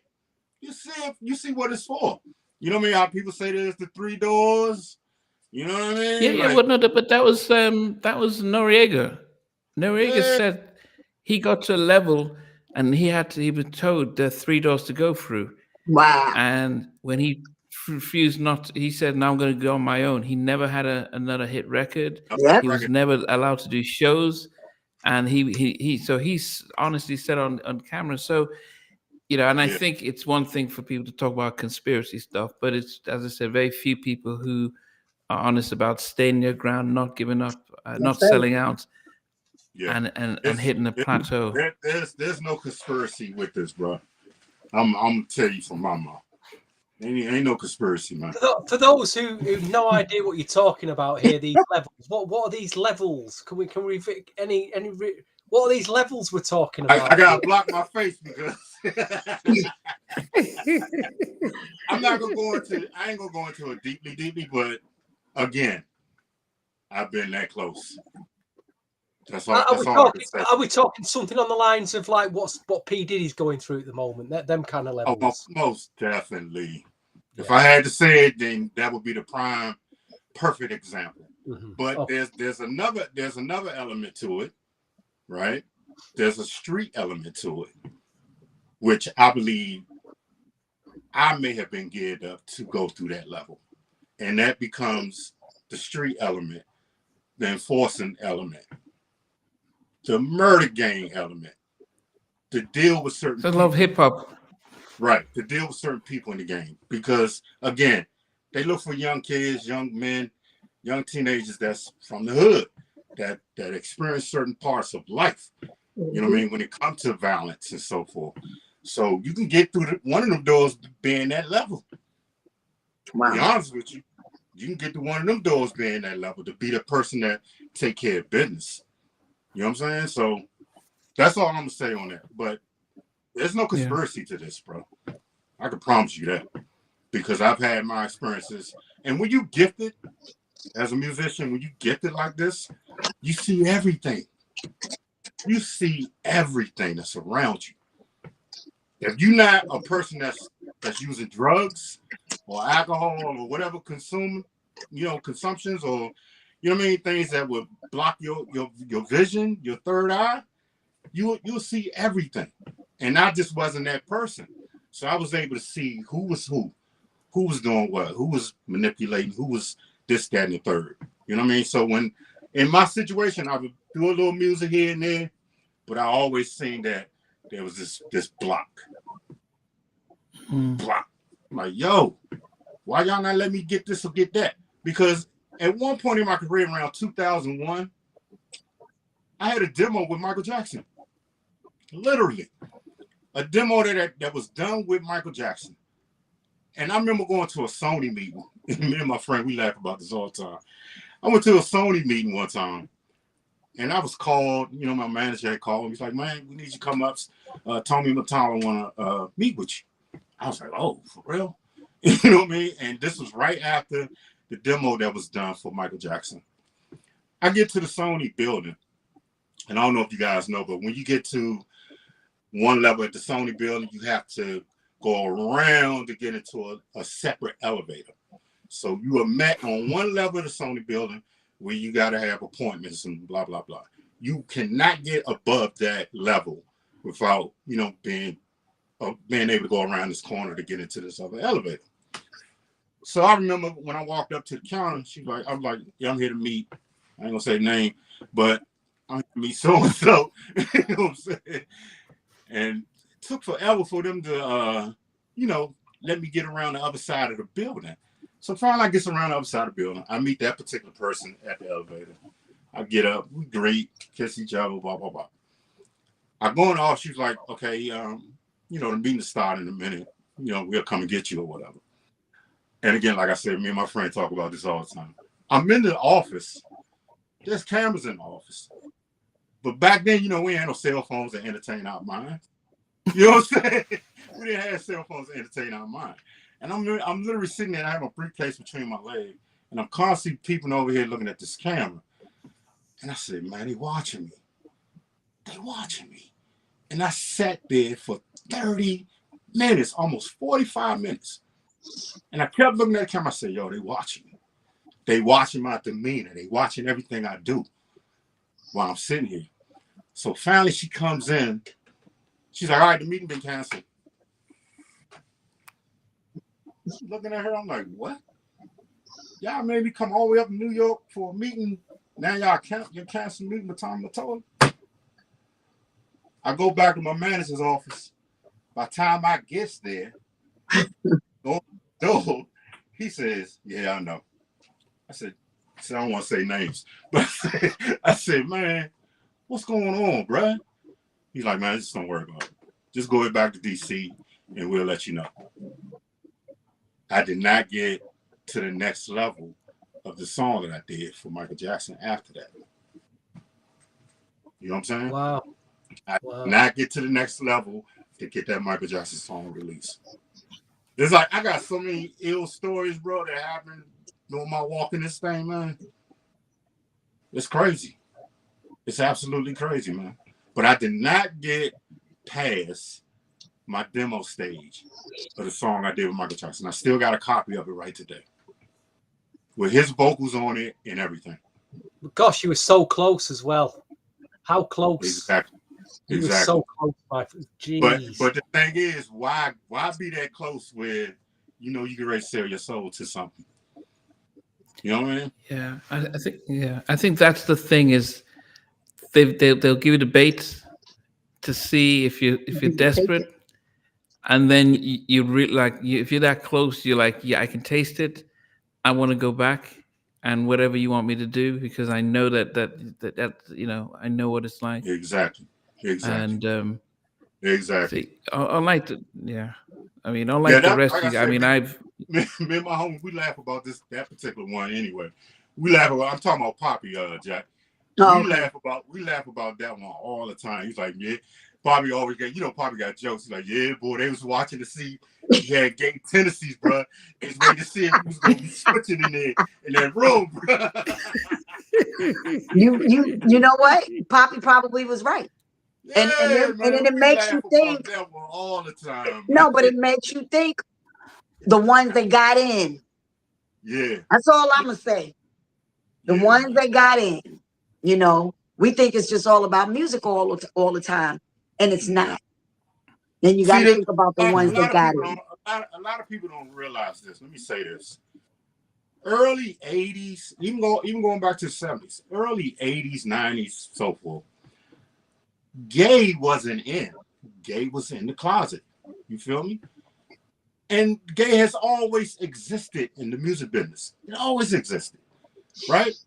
But back then you had to be a part of the club. And you were tested off of your loyalty and will to keep secrets within the industry, right? So you got top execs, top A&Rs, you got all of these VPs. A lot of them was gay. You know what I mean? All of them was gay. Even artists, they were gay. You know what I mean? But in order for you to be invited in, you were tested to keep the secrets. If you kept the secrets, then you will flourish. It wasn't about how talented you was or how much music you made and yada, yada, yada. That was just the front of it all. But if you kept secrets and you were able to trade yourself within the club, you were good. You were good. If a particular artist called for this particular person, you got traded in. You got moved in. And the more you stayed in the conglomerate of the club, the more you became successful and financially well. That's what it was. But today it's different. You see what I'm saying? Because it's all out. you know, people are open gaily, whatever. You know what I'm saying?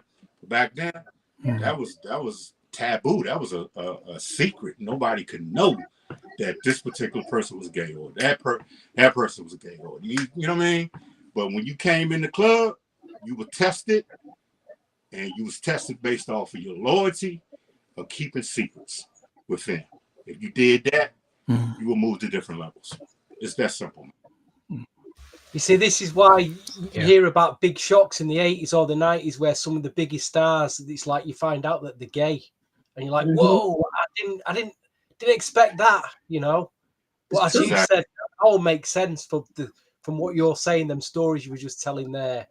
They were probably let in to that side of the industry, them levels, because of what they were really and what they've had to go through. Makes complete sense. Exactly. I'm about to get security after this interview, man. Yeah. You know, I mean, in 2002, I was working as a marketing intern at Edmonds Entertainment. And at the time, we had a guy called Jeff Burrows, who was the general manager. He's the one. So Jeff was. We were working on Third Story. We'd working on John B's third album, and I can't remember who else was on the label, but he was also setting up his own label to release A. Marie. So you come into work and he's supposed to be putting out Third Story, but he's blasting A. Marie in his office and stuff like that. But but Tracy, and no one could do anything to him. But I remember that the group were about to go on tour, Third Story, and we had Rodney Jerkins just did a production. Nokia was A&R for Def Soul. You said Rodney, and right? Yeah, Rodney had done their first single of Third Story, and Nokia from Drew Hill was A&R on behalf of the guy I was working for, who was the head of promotions, he was like, okay, the single's about to come out. We're going to go on tour. And when we go on tour, we're going to be in with the group, we're in with the band. We'll get any of the girls and all the groupies and all that stuff. And so this was him telling me, a couple of months when we go on tour, this is going to be the life. And I knew in my spirit that what they were doing is like, okay, if we're going to make this permanent, we need to know we can trust you. And so it was going to be obvious that you go out to these parties and stuff, and we need to get something on you so that you can't say anything on us. And that was the moment in which I walked away, not voluntarily, but this is God that pulled me out of this place. Because I remember all the stuff we're hearing about Diddy now. Back in 2001, I knew that it was no secret, back in 2001, 2002, when I was there, everyone knew about it. So, and other executives that I can't name because nothing's come out, so I can't just put their name out there, or artists. But all this stuff was known. But they call it allegedly, right? Yeah, everything was allegedly. But they don't. They tell you to see how you react and know. Okay, can we trust? Can we slowly trust you? I remember going to parties and seeing Faith and Diddy and all these people while I was still at Edmonds. It was almost like, we're just going to show you a little bit of what we can offer you. And I'm not talking about Tracy or anything like that, but it was pretty much if you're going in. So, hearing what you're saying is like, yeah, I can imagine if you don't have that sort of shield around you, it's easy to see a little bit and think, okay, whatever I have to do to get in, I'm going to go all the way. Yeah. I'm going to go all the way. And Tony Terry, go ahead. That was one of the things I did. Even when I would go to New York, I would literally go in and leave. Like, I always was invited to, video shoots and parties and yada, yada, yada. I would literally go into New York, go in the studio, and like, for instance, like Electric Light, that's recording there all the time. I would go in, see everything, been tested. Like, I'm not gonna say this particular person's name, but I was tested before on in this particular situation I'm talking about. And then I was asked to go to a video shoot, and I'm gonna say Lost Boys, right? Lex Cooper, he was in the band Lost Boys. I did a remix I did 2 remixes for Lost Boys. I did Lifestyles of Richard Shane, Richard and okay. Lex Cooper was in the bands. So I was Wow. asked to go video shoot with a whoop, and my spirit, knowing the stuff that I was constantly saying, I will always turn it down. I will always go back to my hotel room and just chill. You know what I mean? So I get what you're saying. I didn't mean to cut you off, but I just wanted to say it. But I get what you're saying. Like, I literally, like, I would never go to no parties, no video shoots, or none of that. You know what I mean? I would literally just go right back to my room after working. Yeah. Head back to DC. Yeah. Because that's home for me. Anything that I got involved with was back home. You know what I'm saying? But I didn't trust nobody that was around me at that time. Even managers, lawyers, so forth. You know what I mean? Yeah. I mean, Tony Terry. When I interviewed him during the pandemic, and he he didn't finish the interview because I think he realized, I've said too much. But he talked about because I think he realized, because he just stopped the interview, said, "Okay, let's just take a break. We'll come back," and he never came back and stuff. But he said that he got invited to he said a big party in Beverly Hills, and he went into the place, and he said he was the only one there, and then on the speakerphone, this exec was speaking to a famous female actress, and she said, "You're going to make him a star, right?" And the guy says, "Well, we'll see how he acts up tonight." And then all of a sudden, he was like, "Okay, what is this?" And then the guy says, "Okay, I'm going to give you 25 grand." He says, "Why do you want to give me 25?" No, I just, and he just says, I think I remember I've got to do something. And he walked out, and now he got blacklisted from the industry at a time when he was supposed to be going up to the next level, because that was the sense of, we can open doors for you now. I don't know happens to everyone, but he was very adamant about what he experienced, and walking away, it just changed, from his management company stealing his money and everything, and no one backing him. So, but very few people speak out on this because they're still afraid that, if they're still relying on the industry to, to do shows now, they can be, if they're known to be speaking out, Right. they will, more doors will be shut in this day and age. But yes, Stevie, I mean, as I said, Diddy's we think about Diddy and we're hearing about all this stuff, but most people would tell you back, 20 years ago, like, that's there's just no like R. secret. Kelly. That's like the whole R. Kelly situation. Like, we've been hearing the whole R. Kelly all up and down the halls.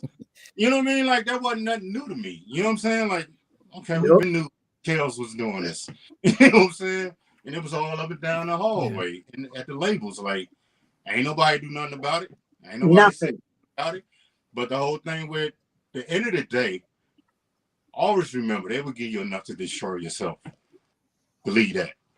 Because you look at a catalog of work. You know what I mean? Let's take R. Kelly, for instance. You look at his catalog of work. It's worth billions. You know what I mean? So give him enough rope to hang himself in the end. That way we'll be able to have this entire catalog eventually. That's right. He's gone away. It's all a power move. It's chess all day. It's a power move. And you look at any famous artist, Elvis Presley, Michael Jackson, you look at all of them. It's all a power move. Michael Jackson kind of played his thing the way he needed to play it, though. But all the rest of them, you know what I mean? It's about that catalog. It's about that record label getting that catalog at the end of the day. So you just they give you all the poisons, all the weapons to destroy yourself. Self-destruction. You know what I mean? But once you see all that, man, it's like, again, are you gonna go to this plateau? Are you gonna go to this level? Or you just gonna be satisfied with what you've done? And that's one of the main things when it comes to me. I was cool. It ain't really mean that much to me. You know what I mean? As long as I did a few things here and there. And the thing is, like my life today, I program now. I'm mainly a computer programmer. You know what I mean? And I love music so much that, everything that I do now is about creating plugins and creating sound plugins for producers. You know what I mean? And for the community itself. So I still endorse myself inside of what my craft is what I love. You know what I mean? Just like me running my studio, me being an engineer, and so forth. So it's gonna always be in the vein. It's always in your blood. You can't get rid of it. You know what I mean? It's a God-given gift. It's just there. I don't care what you try to do or try not to do. You go get a 9-to-5 job. Even while you working, you're gonna be thinking about music and creating music in your head. Even flipping burgers at McDonald's. You know what I mean? It's just gonna be there. You know what I'm saying? So yeah, at the end of the day, like for me, it wasn't that important to me. When I was younger, yeah, it was important for me to have plaques, for me to have this, for me to have this car, this house, blah blah blah blah blah blah. You know what I mean? But as you constantly deal with it, it just tear you down. It's just gonna start draining you. You're just gonna get tore down from the whole game. You know what I mean? So yeah. I mean, but that story about the being in the Sony building and watching you for 30 minutes, and then it sounds like stuff from Squid Games, but but that's, I mean, that's how gangster it is. Like Squid Games, the one on Netflix. I'm just those type of conspiracy stuff where we're watching, okay, and mind games and psychological thriller. I They tell know you what this they're much: if doing. that's what you say, that's a TV show, right? I guarantee you somebody has experienced it in real life and they got the writing from it. You know what I'm saying? It's real, man. Yeah. It's real, man. You know what I mean?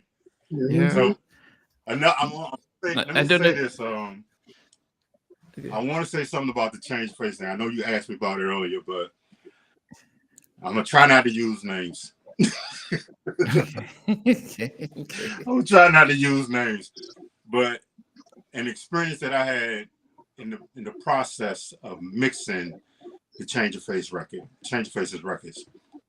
I had got a call from my manager, and he was like, because back then we had what is called all-in budgets, and an all-in budget is when the record label pays you the entire budget as long as you deliver the master, right? So it's not like inventories or itineraries or any of that thing, right? So they would pay you the entire budget. So I was paid the entire budget. Whatever's left out of that budget, that's what I pocket, right? So during the end of the process of doing those two records, the manager calls me and says, "All right, you need to send the masters to New York because they're gonna mix the whole record up here." And I was like, "Nah, I want to mix this record. I want my people to mix this record." And he was just adamant. "Listen, man, you gotta send the reels up here. You gotta send the reels up here." And he just called me every day. I'm like, "Man, I'm gonna fight this one." Because again, it was always a fight. You know what I mean? So eventually, he's like, "Man, look, R. Kelly is sending his records up here. R. Kelly got his people mixing, blah, blah, blah." So he's like, "We need you to send the reels up to New York." All right. Went on, gave in. Send the reels up there. I said, "Well, let me know when my song is on the board." I said, "Can you promise me that?" Right? He's like, "Yeah. I'll call you."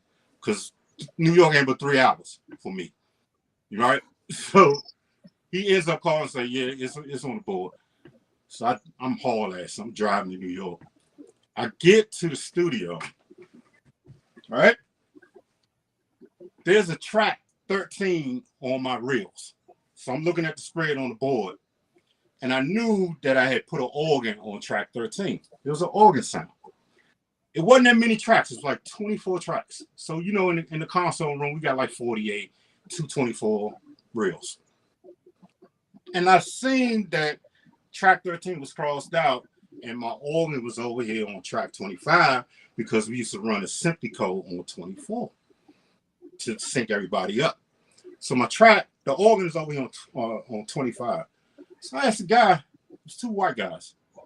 And I asked him, I said, "Man, why y'all move my organ?" Don't worry about it. And I'm looking at them. I'm like, "Man, these motherfuckers look weird as shit to me."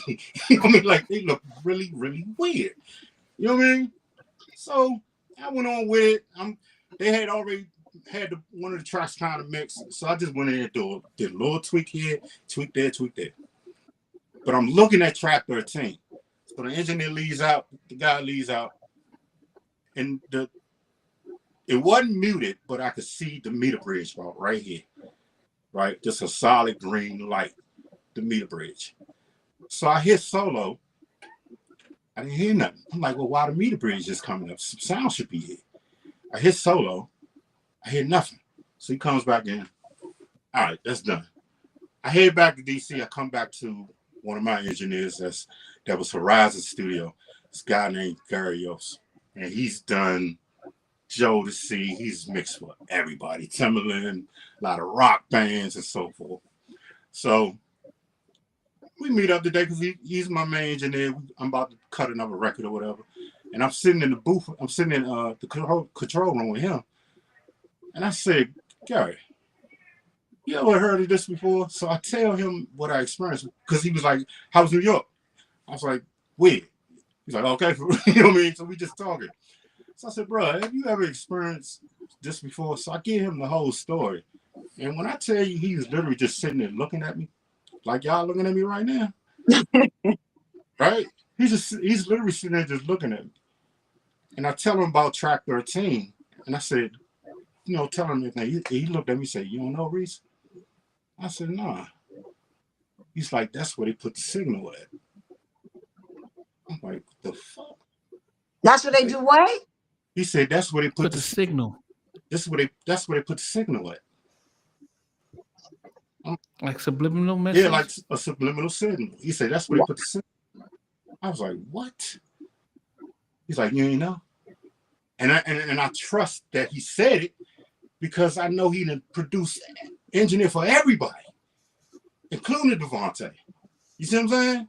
He done produced engineer for everybody, all rock bands and everything. You know what I'm saying? And he was like, that's where they put the signal at. I was like, shit.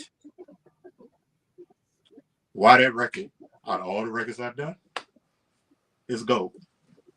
And I hated the song. As we was talking about the Change of Faces song, the tracks I did. There's one track I just literally hated. But that record went gold with no problem. Wow. See how y'all looking at me right now? Yeah. Yeah. Wow. That's how I was looking, bro. For real. So Stevie, you understand now what the going to the next level, what it involves and stuff. I never told you that, Yeah. Jack. I thought I told you that before, Jack. Mm-mm. Yeah. Crazy.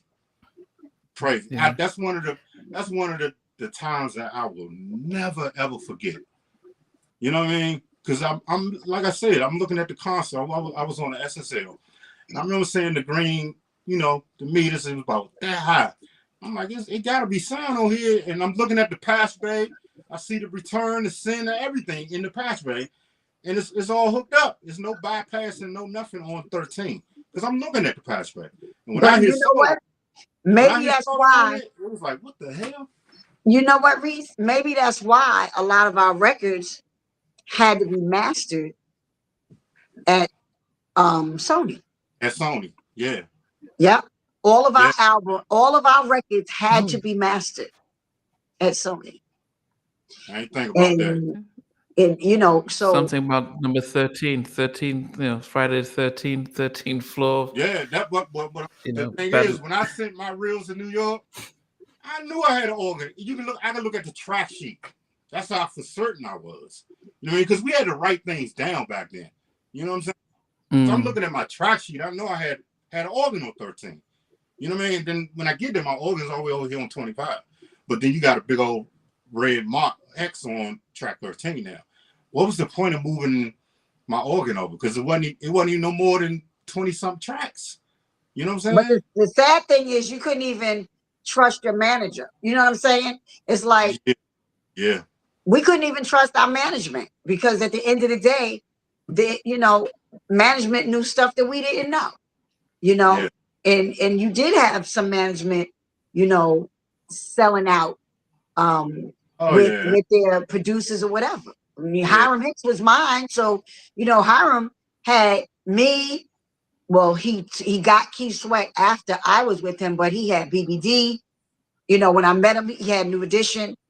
And then, he became the head of Black music at Island, yes. And then he signed Drew Hill.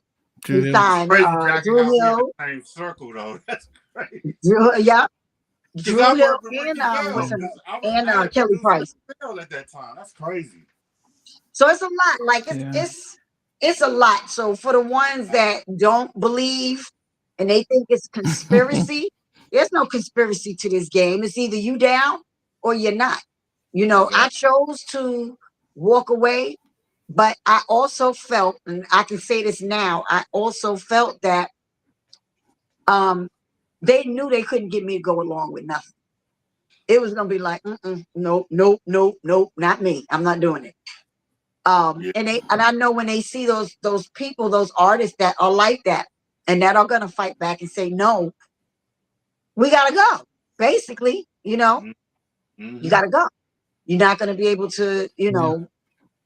You're not gonna get you're not gonna get all the way to the levels that no, you not at may all. dreamed of. You know what I'm saying? You're just not gonna get there. You Not at gotta make all. a choice. You're gonna make a critical choice. You know what I mean? Because the whole thing, I think there's a lot of ego when it comes to this stuff. You know what I mean? It's a lot of pride, a lot of ego, a lot of things of that nature that will make you excel to the level and say, I don't care. You know what I mean? I want to be Yeah. famous. I want to be this, that, the third. Mm. When you got a God spirit in you, it don't matter. Mm. You can easily say, I'm cool. I made enough. I'm not greedy. I'm satisfied for what I was given in the gifts that I was given. You see what I'm saying? When you get to that place mentally, then you're good. But if you constantly chasing it, yeah, you're gonna end up in a weird place in this Yeah. you're gonna end up And in a I weird have, and it's that I have so many platinum albums, and I yeah, have the this and yeah. this and this and that. You don't go nowhere with that. You know, Right. you did a That's lot like, with that. there's a plaque right here. People be looking at me like, man, I don't give a shit about that, man. You know I what I'm got saying? 5 plaques. I don't have none of them. I got 5 plaques, and I have none of them. No, I Right, don't show them. I don't even have them. I gave them away. right. It's like that stuff means nothing, you know. You know what? What you gonna say, Stevie? I don't want to set Jackie off here, but I'm just, the artist Scissor SZA. Uh-huh. She just released a deluxe album, and the cover of it. Just let me show you this cover. I don't know if you can see that. Oh, you can't see it. She's semi-naked. Is it like is it like a beetle? No, she looks like Really? devil thorns on. It's Wow. on stage. What they do to her? Because I'm Scissor sure. didn't come in like that, right? You know when you talk about the devil in a lot of your past interviews, Jackie, I thought, what you keep on about, and then she turns up looking like a naked devil. Yeah. Yeah, yeah. Scary, very scary image, and this is an R&B Yeah. artist. That go Yeah, back. they're selling. That goes They back to the are. fact of the whole gay agenda that was hidden back then. They are more freer with the Satanism today Right. more than ever. That's right. It's freely flowed today. It's like the floodgates have been completely let open. Yeah, Wow, that's Period. crazy. That's crazy that she looked crazy like that. That's crazy. I Yeah. gotta pull it up on my phone. That's crazy. No, You go on, yeah, that's can it. you guys see it? Yeah, there it Oh is. yeah. Oh wow. That's a frightening image, that, isn't it? It is. For an Yeah. R&B But see, artist. they don't. You know why they don't care, Stevie? Because they're trying to get to the place where they want people to feel comfortable with these images. Mm. They want people to feel comfortable enough to let all of this stuff into their lives. Because once you come into an agreement with it, then it's able to come into your life and you're going to accept whatever. So Yeah. they Yeah. give it to you with a baby spoon. You know, they keep feeding it to you little by little, and then you're like, okay, whatever. It's with the Beyonce's, Rihanna, with Lady Gaga, when she had all the meat, she had a raw meat outfit on. Like, who does that?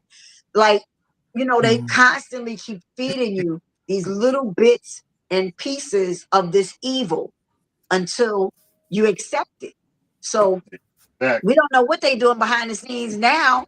That's the Because agenda. Yeah. kids are missing and all kind of stuff, and people are like, "Oh well, now it's going to something else."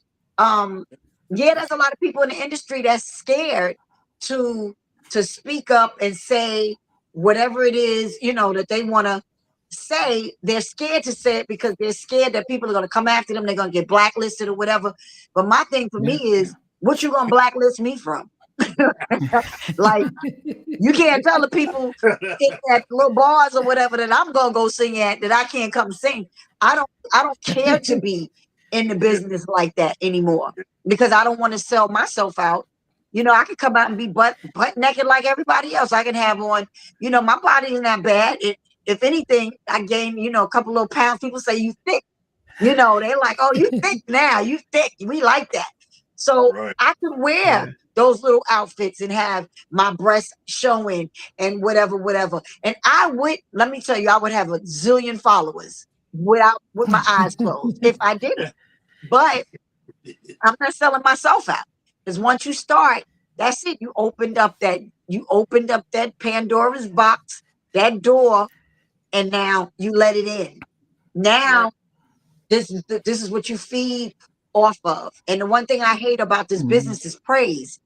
We're never supposed to let anybody praise us. If the bottom line is, if people like you as a singer, producer, you know, musician, whatever, you know, you're supposed to say thank you, you know, for my gifts or whatever. But you notice that when people go to shows, you got the people down here and then the artists are on the stage. And what is people doing?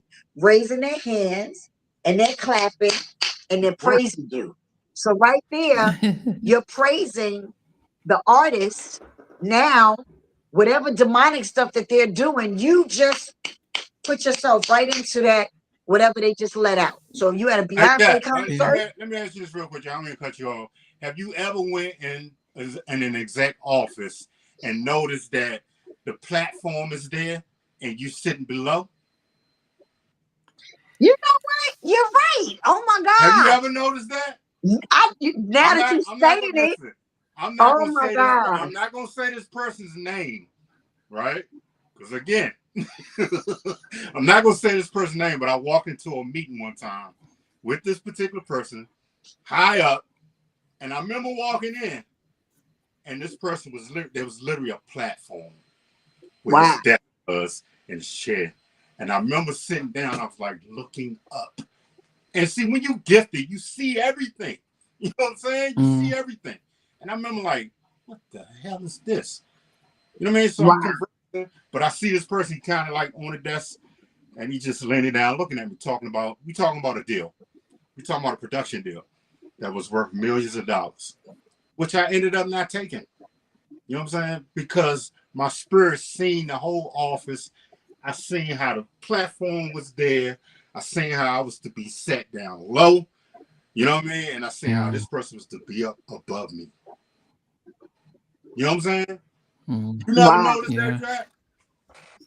Well, you know, when I interviewed Nick T from Rift, they spoke about when they were negotiating their follow up album, and they were brought into the recordings, the label, and he says that they got into this office, and it was almost as if like the executive was sitting at the back on a massive table, and they were way in the corner, so almost like he needed a microphone to talk, and they Like were a long lifted up table. high. Yeah, but it was high up, and he was like, you know, so that overwhelmed him. Like, and they were saying, look, we gave you guys did your Judy's got a boyfriend. You know, you had fun with that. Now we want you to get back in. We're going to put you in the studio with David Foster. We want you to start to do those kind of. And they're like, nah, man, we want to be like Jodeci. And they thought, you know what, we're going to go get, forget you guys. We're just going to leave and go get a label deal somewhere else. And they walked out the office, went to Silver Rio, and she says, yeah, you know, you should have stayed where you are. And that was how Riff got blacklisted, because they turned her back.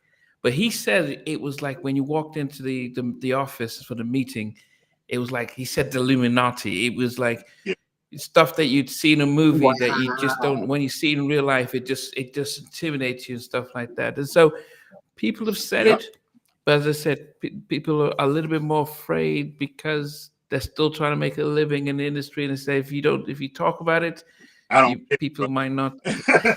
I'm not, but the thing is, I'm just not gonna put certain names out there. You feel me?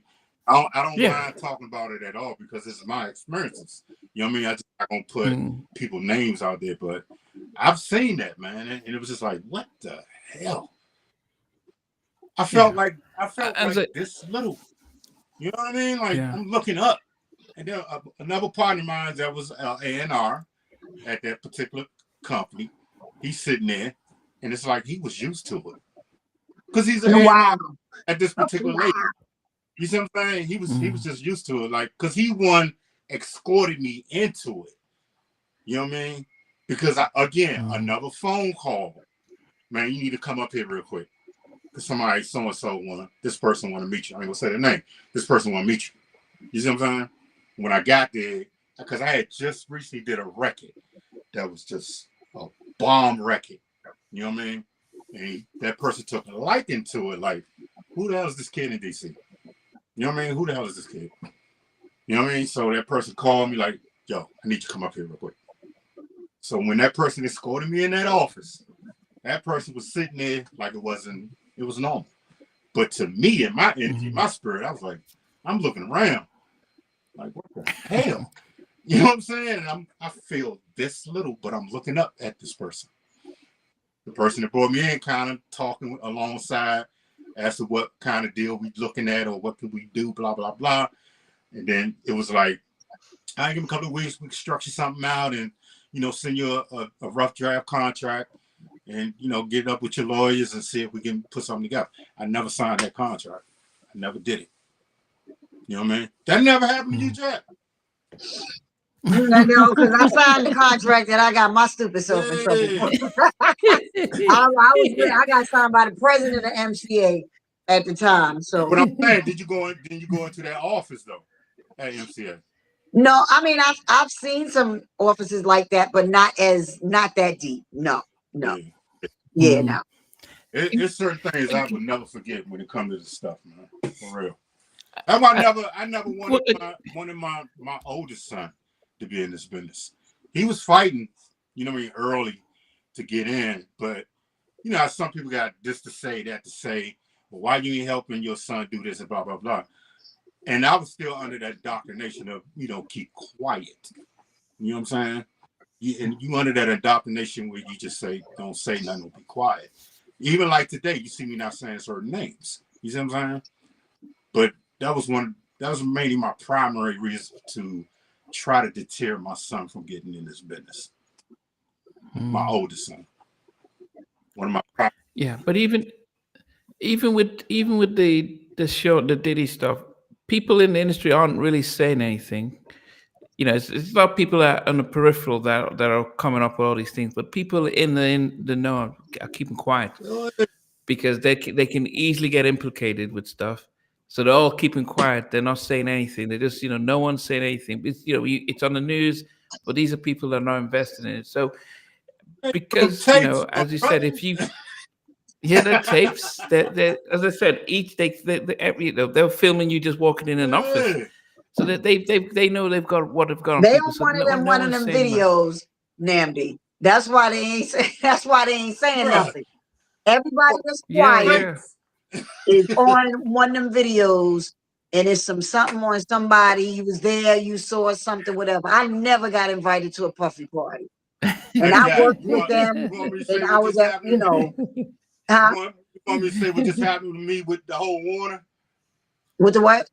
Warner, that's right. Warner Yeah, tell them what happened with Warner. I don't have anything to do with Puff, right? No, I don't have anything to do with Puff at all. But the Soul for Real remix, which I done 30 years ago, I get a little bit of royalty here and there for performance rights from BMI, right? Set it and forget it. That's 30 years ago. You know what I mean? And I might see a few residuals here and there. About 2 months ago, out of nowhere, Kevin Lyles resigned. Who's the other guy, the Chinese dude that resigned at Sony? It was somebody else, a couple of people, VPs that resigned. It was like 3 of them that resigned. Exactly. And all of them affiliated with Warner Chappell. About 2 months ago, bro, I get an email from BMI stating that BMI research department is doing an investigation to see who was the particular writer on the Soul for Real remix and they are saying you do not own the rights to the music that was produced. And this was literally like the next day. And I called my home and I said, bro, they scrubbing database now. Out of nowhere. As soon as Kevin Lyles left, as soon as all the VPs left, the Warner Child was literally trying to cover their ass and started scrubbing all database and writers of the music. Wow. Literally. And I got all my receipts. You know what I'm saying? I ended up having to write a complete letter to BMI. I literally had faxes because back then we used to, do contracts on fax. And of course, the ink is faded off of these fax papers. Man, I literally went through my briefcase, put that thing on the scanner, put it in Photoshop, found a way to get all of the letters, the wording to come up. And I had copies of all my contracts related to that particular situation. Sent that over to BMI and sent that over to Warner Chapel. You know what I'm saying? So soon as the whole Puffy thing came out, soon as the VPs rolled out, I said, man, they literally scrubbing the database. Literally. It was like 2 days in increments, man. I said, they literally scrubbing the database. And I haven't heard anything else about my royalties when it comes to BMI and the So For Real project. I haven't heard nothing back. Is there, and I think they definitely didn't expect me to have written receipts because it was 30 years ago. But I'm the dude that keeps everything. You know what I'm saying? I keeps everything. I don't think they expected me to have those contracts and the itinerary. Like I had the itinerary, I had the date of recording, which was August the first 94 or something like that. I had all my receipts, man. And when I sent that back off, I haven't heard a word from him since. Jackie said, "What'd you say, Jackie? You about to get your?" No, Stevie. It was Stevie that was saying something. It's pretty deep. It's to do with Warner Brothers. It's to do with Prince. It's to do with P Diddy and Jay-Z. That P Diddy, I think, is it Lyle signed up P Diddy? He was signed up to Warner Brothers, and then you've got P Diddy and Jay-Z through Tidal. And because they've got all these connections to Warner Brothers, they went after Prince's catalog. And there's this conspiracy about, because, is P. Diddy some way responsible for Prince's death because they didn't get on or something, or Prince didn't want to go to any of his parties. And they tried to get hold of his back catalog, and suddenly Prince dies. I don't know if it's all linked or not. Yeah, I wouldn't have. Yeah, I wouldn't have no knowledge. Very deep. Yeah. I haven't heard about that. You know what I mean? But there's the giants, right? There's the parent companies and just the smaller labels. But Warner Chapel, Sony, Universal Music Group. Those are the three. Those are the three that controls this entire thing. Yeah, I mean, if you think about, when Michael owned the whole Beatles catalog and owned half of Sony Publishing, refused to sell, and then he dies, and then everything is sold back. Yeah. It's as obvious, as open as it is, but there's no proof, of course. Right. But this industry, did he, yeah, they can like what they try. I mean, on a small scale, look what they did to you on a small track. Can you imagine what, whatever it's Prince or whatever it is? They're talking about this is billions that they're investing. 50 years down the road, music doesn't die. So that this is this big thing. But those of us on the outside now. Those on the inside know what's happening. Yeah, and I tell everybody. I tell everybody, man, the real show is behind the curtain. Period. The regular people, normal people that are consumers, that consume this stuff, consume music and everything that we create. People don't realize the real show is behind the curtains. For real. And that's where all the plays are played. You know what I mean? That's where all the conniving and everything is done behind the curtain. But what's put in front of you is just the show. The artist, like Jackie, they put that in front of you. But the real show is behind the curtain. If you want to know the truth, look behind the curtain. That's where all the fighting is going on. I always remember because I used to be, I used to love in the 90s. It was not just the R&B stuff; it was the pop rock, and I always remember, these females will start off, whether it's Britney Spears, Christina Aguilera, or whatever they come out, clean cut, nice song. Then the second album, all of a sudden, they're dressing the skirts are smaller skirts, and all of a sudden they're transforming into like, wait a minute, but this is not how you started. Yeah, But yeah. they morphed. I was like, look what they've done to these women. So it was so obvious. But if you're not watching with a different eye, you wouldn't really pay attention. Just look at how they're changing. Look at the men. Look what the lyrics are changing. What they're singing. They start off singing "I love you" and "we can raise a family." Then it's okay. Let's sex up, and so it just. But then But if you don't watch from a different eyesight, you wouldn't see what's happening. And that's when they're saying, look, you want to go to the next level. This is what you need to do, and you're just chasing that fame. Let me say this: you're chasing that. Yeah. There's always an agenda outside of the music. Remember this: there's always an agenda. There's always a 10-year switch, so to speak.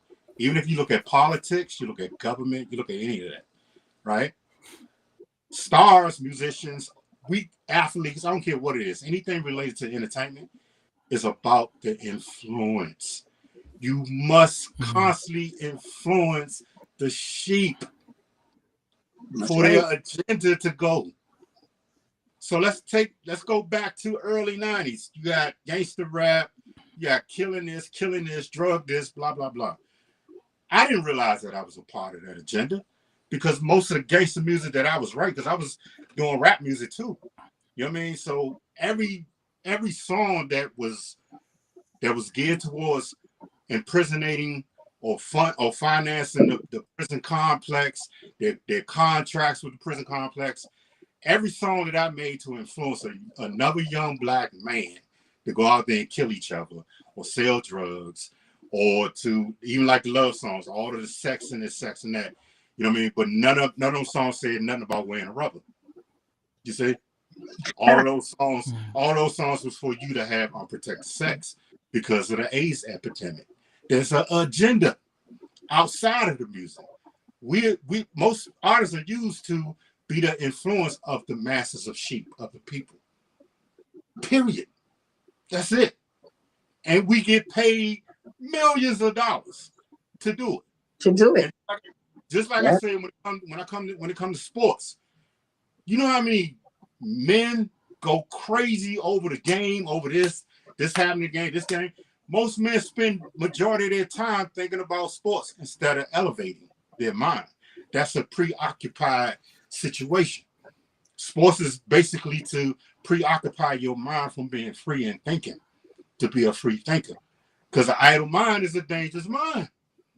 You know what I mean? If my mind is idle, that means I'm going to start thinking. You understand what I'm saying? So the agenda of entertainment is in place for this to be, for us to not see. A lot of people don't realize this, man. You know what I'm saying? Mm-hmm. I know I'm saying too much, but I'm going to get it. No, just if we change the topic slightly, and being that you're from DC, and I think this is a good question for you, what was the difference between Teddy's New Jack Swing and DC's go-go music? It ain't no difference, to be honest with you, man, because it's all rhythm, it's beats. You know what I mean? It's Africa. It's drums, you know what I mean? It's just beat, but it's just placed in a different area. Because if you look at, say for instance, like Salt and Pepper, you see how they like doing the butts? like EU. It's your thing, yeah, exactly. Yeah. So you see how some New York cats was kind of messing around with go-go, experimenting with the rhythm. You know what I'm saying? So it ain't no difference. It's all rhythm. It's all beat. It's all drums. It's Africa, bro. It's the signal. It's the rhythm. You know what I mean? So it's really no different, because when I started playing go, I was a conga player. That was my main instrument. I was a drummer and a conga player. And probably around like 88, somewhere around that time, I kind of started producing because I was listening to Teddy, and I was listening to a lot of producers back then. I was like, man, I'm kind of put the go-go to the side. And then I got on the boards. I got on the keyboards and, got on the bass guitars and all that. And I ended up starting. I mean, that was my producer journey after that point. But go-go will always be in my side. It'll always be in my heart. You know what I mean? Because it's the rhythm. You know what I'm saying? But New Jack, when I think about New Jack Swing, Teddy is one of those dudes, man. I promise you, I keep telling Jack, I just want to ask him one question. about the song. Tell him what song. Teddy's No one of them Diggity. guys. Yeah, the No Diggity track. Teddy one of the guys that did it and changed it. There's very few producers that come in this game within 10, 20 years span that can actually turn the music around. That's why me and Jackie doing what we trying to do, because for the last 20 years, bro, I don't know what this is. I really don't. I don't know what this is. Last 20 years, I don't get it. You know what I mean? Just all of the 808 stuff is, I mean, by then somebody would have came in and switched this over and turned it around to be the leader of the new sound or the new culture of sound. You know what I'm saying? But Teddy was one of the dudes that changed it, right? Case in point, Timbaland. Timbaland was another one that came in and changed it after 10, 20 years. You know what I mean? So that hasn't happened. Then you had Metro Boomers, you had the 808 culture, and this thing been going for almost 30, 40 years now. You know what I mean? But the question I want to ask Teddy, man, is in the Yo Diggity track, the piano part, which I always fantasize about this piano. I don't know what he put on it. Ding, ding, ding, ding, ding. I don't know what he used to put on that piano. So Ted, if you listening, man, go ahead and give me that answer, bro. For real. For real, man. I don't know what compressor, what he put on that piano, man, but the way it sounded. And I've always searched for it and tried to duplicate it, but I don't know what he did with it. I swear, I don't. That was one of the questions I asked Jackie. Yo, you guys ask Teddy, man, what he put on that piano, man. We'll get a way to try and get to. Jackie, do you have any of the tracks you want to quickly play? Because I know we've done 2 hours and it's quarter to midnight over here. Stevie, and Stevie don't feel good, and I'm like, uh-oh. Yeah. But I mean, okay, I want to say this before I play anything. I'll play one or two, just a teeny bit of it. Okay. We did not find a track. Nobody, people sent in some, and some people got sick. Some people just got caught up with other projects that they had, so they weren't able to get it in. So we're gonna extend it. I don't know how much further we'll extend it to. Maybe to the end of January, for them to get it in. Okay. But okay, from the stuff that I've gotten, and no diss to anybody. The thing is, as a producer, and Reese can probably say it best when I play them. People got to learn how to really move those vocals around and do tricks with the vocals. You got to work with what you have. And that the vocals were very plain. I didn't do nothing extra. You didn't have no whole bunch of background vocals, no anything to work with, because I did that to a older hip hop track. Houdini Friends is not an easy song to sing to. So I think that the people that did it, they put their good effort in, and y'all can give a little feedback. So wait a minute, let me play one. Okay, so none of the vocals were doubled up or effect up. I'm gonna let you hear. That's all I can say. I'll let you hear, and I'm not gonna say the names of anybody. I'm just gonna play the tracks. Okay. I'm just trying to make sure I got the right ones. Okay, I'm gonna play this one first. Let me see if this is still on my.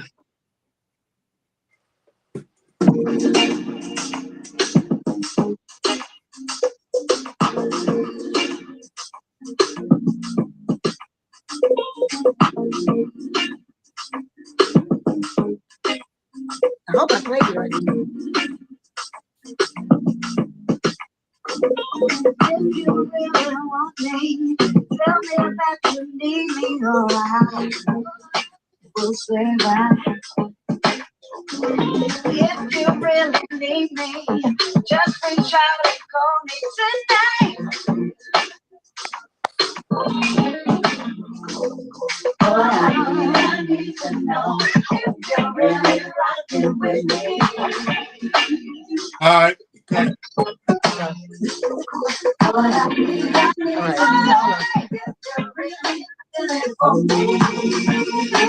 Okay.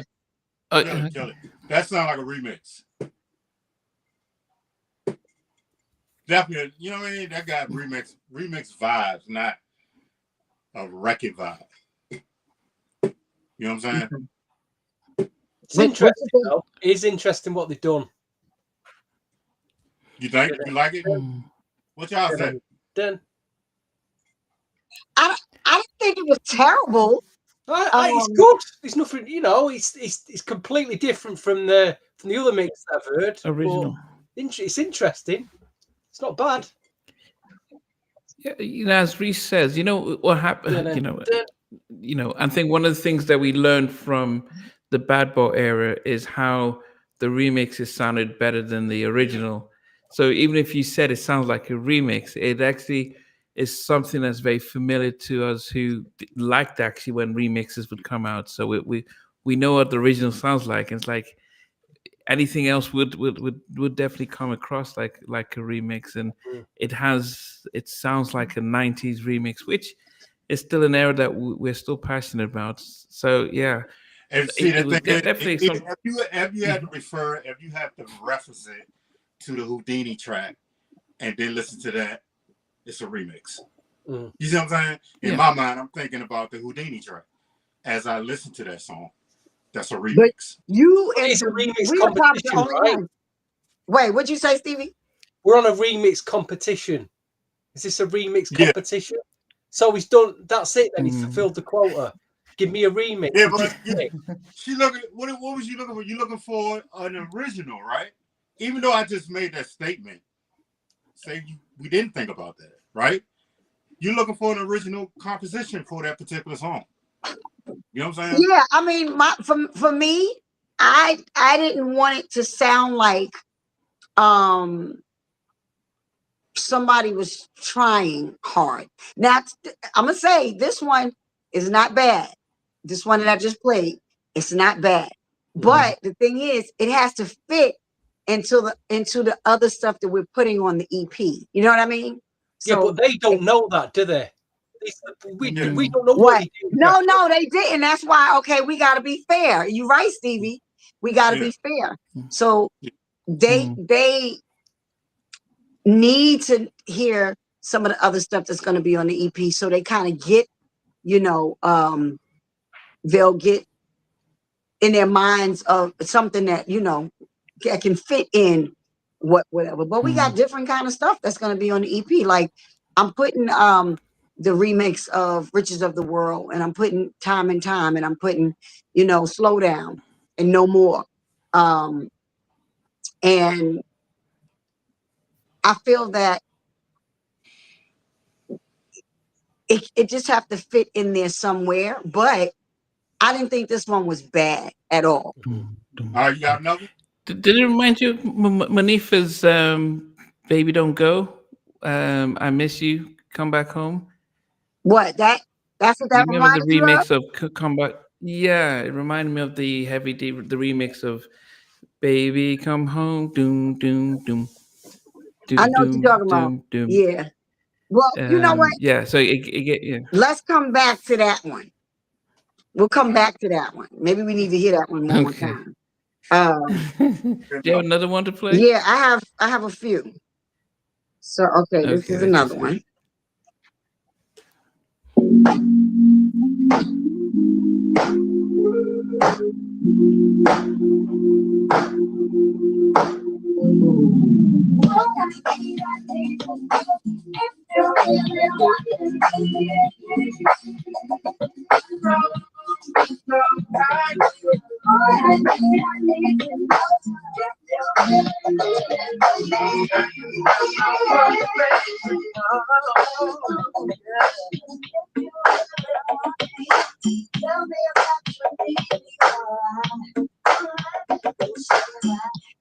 Kill him.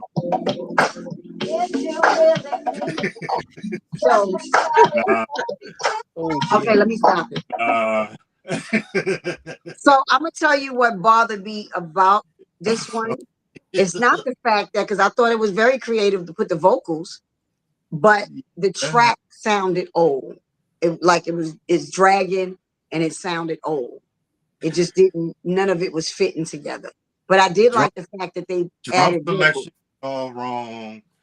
The drum selection is just wrong. It sounds No, like I know. That's what I said. Yamaha drum machine or something. Bro. Nah. Be nice, Reese. Be nice. Listen, nobody was nice to me. True. You understand? True, but I mean, yeah, because that's how they learn. You're right. Listen, I appreciate not being nice too, because it just made me fight hard. Yeah. You know what I'm saying? So yeah. What did you think, Stevie? Did you? Oh, Stevie, what you think? No, I was asking Stevie what he thought. Again, it's interesting to hear these different interpretations. You got to remember the people who are doing these. They're not being paid. They're having a go. You got to respect that. They're taking the shot. It's interesting. I weren't sure. I'd have to do it properly, but coming out of a phone, it's hard. It's hard to. Yeah, it's hard to get it's hard. As much as before, put it that way. Yeah, Stevie, let me tell you. You gotta hone your skills though. You gotta hone your skills as a producer. That's all to it. You gotta and I was gonna say that. And you gotta keep fighting. If I heard this when I was 18 years old, and somebody said, nah, because I've heard it. You know what I mean? Like, nah, Reese, that thing whack. Okay, go back to the book. I'm gonna study the pros. I'm gonna constantly keep studying the pros. You know what I mean? And that's how I ended up being what I am when it came to making music. You know what I mean? So you gotta, as a producer, you gotta take constructive criticism. That's all to it. No, he's right, Stevie. Yeah, that's what I was gonna say too. I agree with you because I'm a compassionate person, and Reese is too. We, especially for me, I by no means am I trying to hurt anybody's feelings or anything. And like you said, we're not getting paid to do it, but it doesn't matter if you're getting paid to do it. I made $300 on Make It Last Forever. $300. And Make It Last Forever is Keith's biggest record right now. And is on a triple platinum album. I think it's like quadruple platinum now. I'm not sure. But we had to take those hits. You know what I'm saying? Yeah, I did a lot of stuff that I didn't get paid for. I didn't make a dime, hardly anything. Only what I negotiated with Herbie Lovebug to do, expressions with Salt and Pepper. They didn't want to give me a point. They didn't want to give me nothing. I wrote my part, and I let it go. I was like, I'll let it go or whatever. And it wasn't even about me paying dues then. I already had a big record deal. But it was the fact that I wanted to be on a hip hop record. You get what I'm saying? So I let it go. Hiram said no. Record label said no. And I said, Herbie, go ahead and use it. But I had to take the L because now I don't make a dime off of it. And I made back then $700 for a double platinum single. You know what I'm saying? So it's not about if people, are doing it free or not. Because I did a whole oh gosh, if I told you all the free stuff that I did, oh my goodness. But you do it because of the love of music and because you do want that feedback. Because if Herbie came back to me and said, Jack, homing your skills too. That's the whole point. It does. It really does. It makes you. It's like, hey Steve, you mentioned K-Jack, that record didn't make a dime, bro. Didn't make a dime. You know what I mean? And that goes back to the analog days where it took months to make a record. One track, it took months to track out and make a record. It wasn't even the digital age where you had, all of the stuff that we got today. That literally, you sitting there for months trying to record a record. It must be a rare record because he's not a copy for sale on Disco. Exactly, because it never came out. It never want that record as well. Yeah, it never came out. Yeah, it never came out. Wow. But when I look at that, I embody that lesson. You see what I'm saying? That's the whole point as an artist and a producer is to embody your experiences, elevate from them. Mhm. You know what I mean? Yeah. Even if I did that, I'm like, yeah, okay, that's good. All Let's right. go. Go on. I'm gonna go to the next Okay, I one. mean, I'm Jackie, gonna go to the next one because I no, know we gotta wrap this up. Um, no, Jackie. What I was thinking, just because we couldn't get it clear, what would if we extend it to January? Because then when we're about to play them, I can play them direct from the which would just mean it almost as clear as we're speaking, and so it will give. So and it might be good if we samples play some of them on little video clips on IG and on Facebook to say, look at what we've got so okay. far. Anyone that still wants to, we're extending it to the end of January, so at least it's so people can Hear it actually hear right. what's been put out. Yeah, what's been going on. Um, I'm mindful of time because I I'm on know. vacation for the I was next gonna 2 weeks, say. but I know Stevie was in bed just before we came on. But it's been great hearing from you, Reese. Appreciate it, man. I appreciate What a Being revelation! able What to a start revelation! off Some of with, the stories have been this evening. it. And Oh you man, I said got 100 you of said them. at yeah. the beginning you weren't going to say too much. It's quite interesting. Listen, Imagine if he did when say a lot. when it starts flowing, man, I go in and let them go. But you see, I was cautious No, though. actually, yeah. So we're gonna invite you back, and this time we can do focus on the Yeah, music and just talk about some of those things We as want yeah, some yeah. well. more revelations, And Nandi. you We want want, some more I revelations. know Stevie. We'll just, We'll I get just. to level. We'll get to Hey level man, two. listen, We'll get to you level have to two, pay. You have Nandi. to pay for my security, man. but But but at the but end of the in day, I'm some always places, secure, Jackie. You know that. yeah. But in some places, I think some of the things you've shared today, it's part of what we're doing here. One, we celebrate music, we celebrate the artists, but we also use the platform to sort of educate. So there are loads of young Yeah, artists, songwriters, producers, singers who are trying to get yeah, in. And Tony Terry says, "What advice?" I asked him, "What advice would you give new artists?" And he says, do writing, but don't try and get in because they'll have you sell your soul and you won't even realize what's going on. It's not worth right. it. Having you share your experience, even from the point where you didn't really go all the way in, or you didn't even go in, but the whole thing about track 13, moving your stuff in there from a song that isn't, it wasn't like, but for that to happen, or even experience with Sony, those kind of things for people to say, wow, this stuff is real.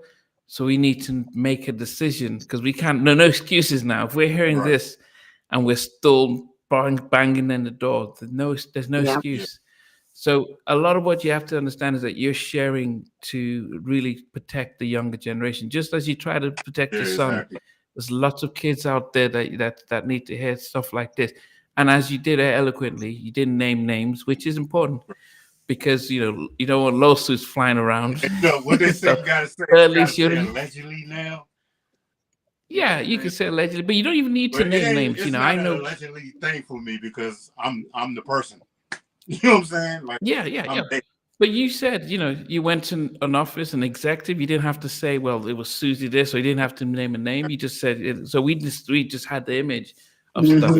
You came to see Tony, but you didn't Tommy Matoy, but you didn't get to see him because there were doors that blocked. Exactly. So when we come back, at least we're talking about the stuff that did go right, Right, right. and we can focus on even what you're doing now. So we'll, if it wasn't midnight over here, we probably could have keep Yeah. No. going. But and I know Stevie was, he came on a little late because he's been knocked out and stuff. Yeah. But You know, um, y'all, 2.5 hours, and I don't want y'all can to. catch me I during the want day people though. to really enjoy the next part. Go ahead. I think Go ahead. No, I y'all missed can that. catch me during the day because I'm a night person. So, you know what I mean? So I might be up 2-3 o'clock in the morning, which would be morning time for you guys. You know what I mean? So that's no Yeah. problem for me. Yeah, no, not a problem. I mean, Jackie. So, in we're gonna, I know we wanted to do Christmas stuff. We're gonna try and arrange stuff, Yeah, off, yeah, over the next couple of days and stuff. So, we'll get back with you, Jack, because we didn't even talk about the EP, Jackie. We didn't even talk about So we got Billy all into Scott and all Reese's that stuff. stories. I was in them too. I Yeah, was like, which is wait, good. I Yeah, didn't know yeah, that. which is good. So yeah, so no, Which was good. well, yeah. So I'll reach out, Jackie, so we can arrange something, and we all four come back, and wherever it takes us, we go and stuff. Right. But Yeah. this Well, is it's I been thank you guys always because y'all always got my back. Stevie, we want you to feel better, baby. You get better. I do like that first mix you played, though. I do like that first mix. I know you only played 2, but Yeah, I knew you like that one, and I don't hate it at all. I like it. So like you said, we're gonna get some more stuff, Namdi. We'll play little bits and pieces, and we'll extend it. a separate show just for them mixes. That was what this supposed to We be, could do but that. we just couldn't. No, we Man, can do that. listen, We can do that. if I don't hear what I need to hear, you're gonna force me to go in and do this track, girl. Hey, and that would be great as well. That Yeah, would get him to definitely mess be with the track too. He needs Man, to. I'm not touching that song, man. great. Well, Oh, y'all no. go because it's late over there. And I love you guys always. Thank you for having Reese on with me, and Oh yeah, us Reese doing has what we been always it's do. been amazing. Yeah, Reese I has been appreciate it, man. I amazing. Yes. appreciate it, man. This is actually my first. I don't do no interviews, bro. I'm like just in the background. You know what I'm saying? So don't worry. We haven't interviewed you yet, but we're just testing the waters. So I mean, there's a lot going on out there. Anyway, so guys, want to thank everyone for tuning in. Yes. Hopeful. This is the Thank first you, time seeing guys. you, but we really appreciate you joining in. Sagittarius Robertson. The new Mary J is out. Stevie says gives it 5 stars for it. Wow. Marco Crawford, yes. Stevie, is it true 5 stars out of 5, or what would you give it? I gave it 8 out or of 10. The album, I was really surprised. 8 out of 10. Really? The new Mary J. Oh, I got The it. new Now Mary's I got out, it. yeah. Now I got to really go listen to it because if it's old Mary, then that to me that'll be good for her. Old mixed with new. Yeah, there's some really good Yeah. up tempos on it. Dance club tracks. You can R&B tracks. It's a good mix of everything. The only thing that lets it down is a vocal. A vocal is at times, but she's at an age now. She's not. This is not 21-year-old Mary, is it? This is Mary, and I don't know how she's, but it's a strong album. I'll give it to. It's a strong album. Okay, that's good. That's my girl. For surviving, Okay. All right, check it out. Yeah, check that. Hopeful. This is you maybe have a different name. Steve, have you ever seen Hopeful? No, we've probably been watching, but you've not commented unless you've changed your name. Thanks for contributing this evening with some feedback and some messages. Yeah, Hopeful worked in EMI and said you couldn't even touch the Beatles catalog. Yeah. So, So, as I said, Big John. What I liked about what you did, Reese, is really all this stuff is to really we're trying to protect the next generation. So please, we'll come back with some more stuff. Even what Jackie talks about, and I think what you did, Stevie, because we've heard Jackie talk about it, but sometimes it could sound that it's about religion, but you saw the scissors kind of image and thinking, okay, this is going a little overboard, and we've heard what Reese has been saying, and now you're able to put 2 and 2 together, that it's not really just about religion and stuff. It's actually about there's an agenda. We're in a period now where these, where the revelation, they need to come out. We need to hear what's going, because people don't understand. Even I don't understand what is this other level to the music industry that you're all talking about, but you're so afraid to actually state what it is. So I've got a better idea, and I'm sure the listeners this evening will have a whole lot better idea of what's behind this curtain. There you go. Yeah. Got it now, right? Yeah. Behind the curtain. But Chuck, as I said, behind the curtain, baby. That's the Reminds me real of that show. Tom Cruise. Is it that Tom Cruise film? Was it Eyes Wide Shut? Yeah, man. But that's Eyes Wide Shut. that. It reminds Yeah, you but of. that's Mhm. Yes, reminds me of that. But Now. in a way, they have to make it public without it being obvious. So they have to show what they're doing, That's and then right. almost like, well, it's just a film. That's right. So yeah, so It's people will always talk the about it, and agenda. It's always the agenda, bro. The agenda is to manipulate and make the sheep go where they want them to go. It's to Because manipulate your mind. most minds don't think logical. You know what I mean? When it comes to the subconscious or their conscious thoughts, you know what I mean? It's about leading the sheep to where they want you to go. And there's a So it's just selfish. 10-year But agenda. we'll talk about that on the next one. Yeah, at the start of this interview, when you were talking about where you come from and what you went through, and you saying there's a whole heap of stuff that I don't want to go into and that I've been there, blah. I didn't really get where he was. Now I understand because you've elaborated. Yeah, And I'm sure you took us on that journey, which was important. It's important to know, I think. Really important. Yeah. My journey definitely comes from the streets, from the hood, from the ghettos. Period. You know what I mean? So again, when you pluck one of them out that's gifted and talented, that's been God sent and God given, yeah, they're gonna pluck you out.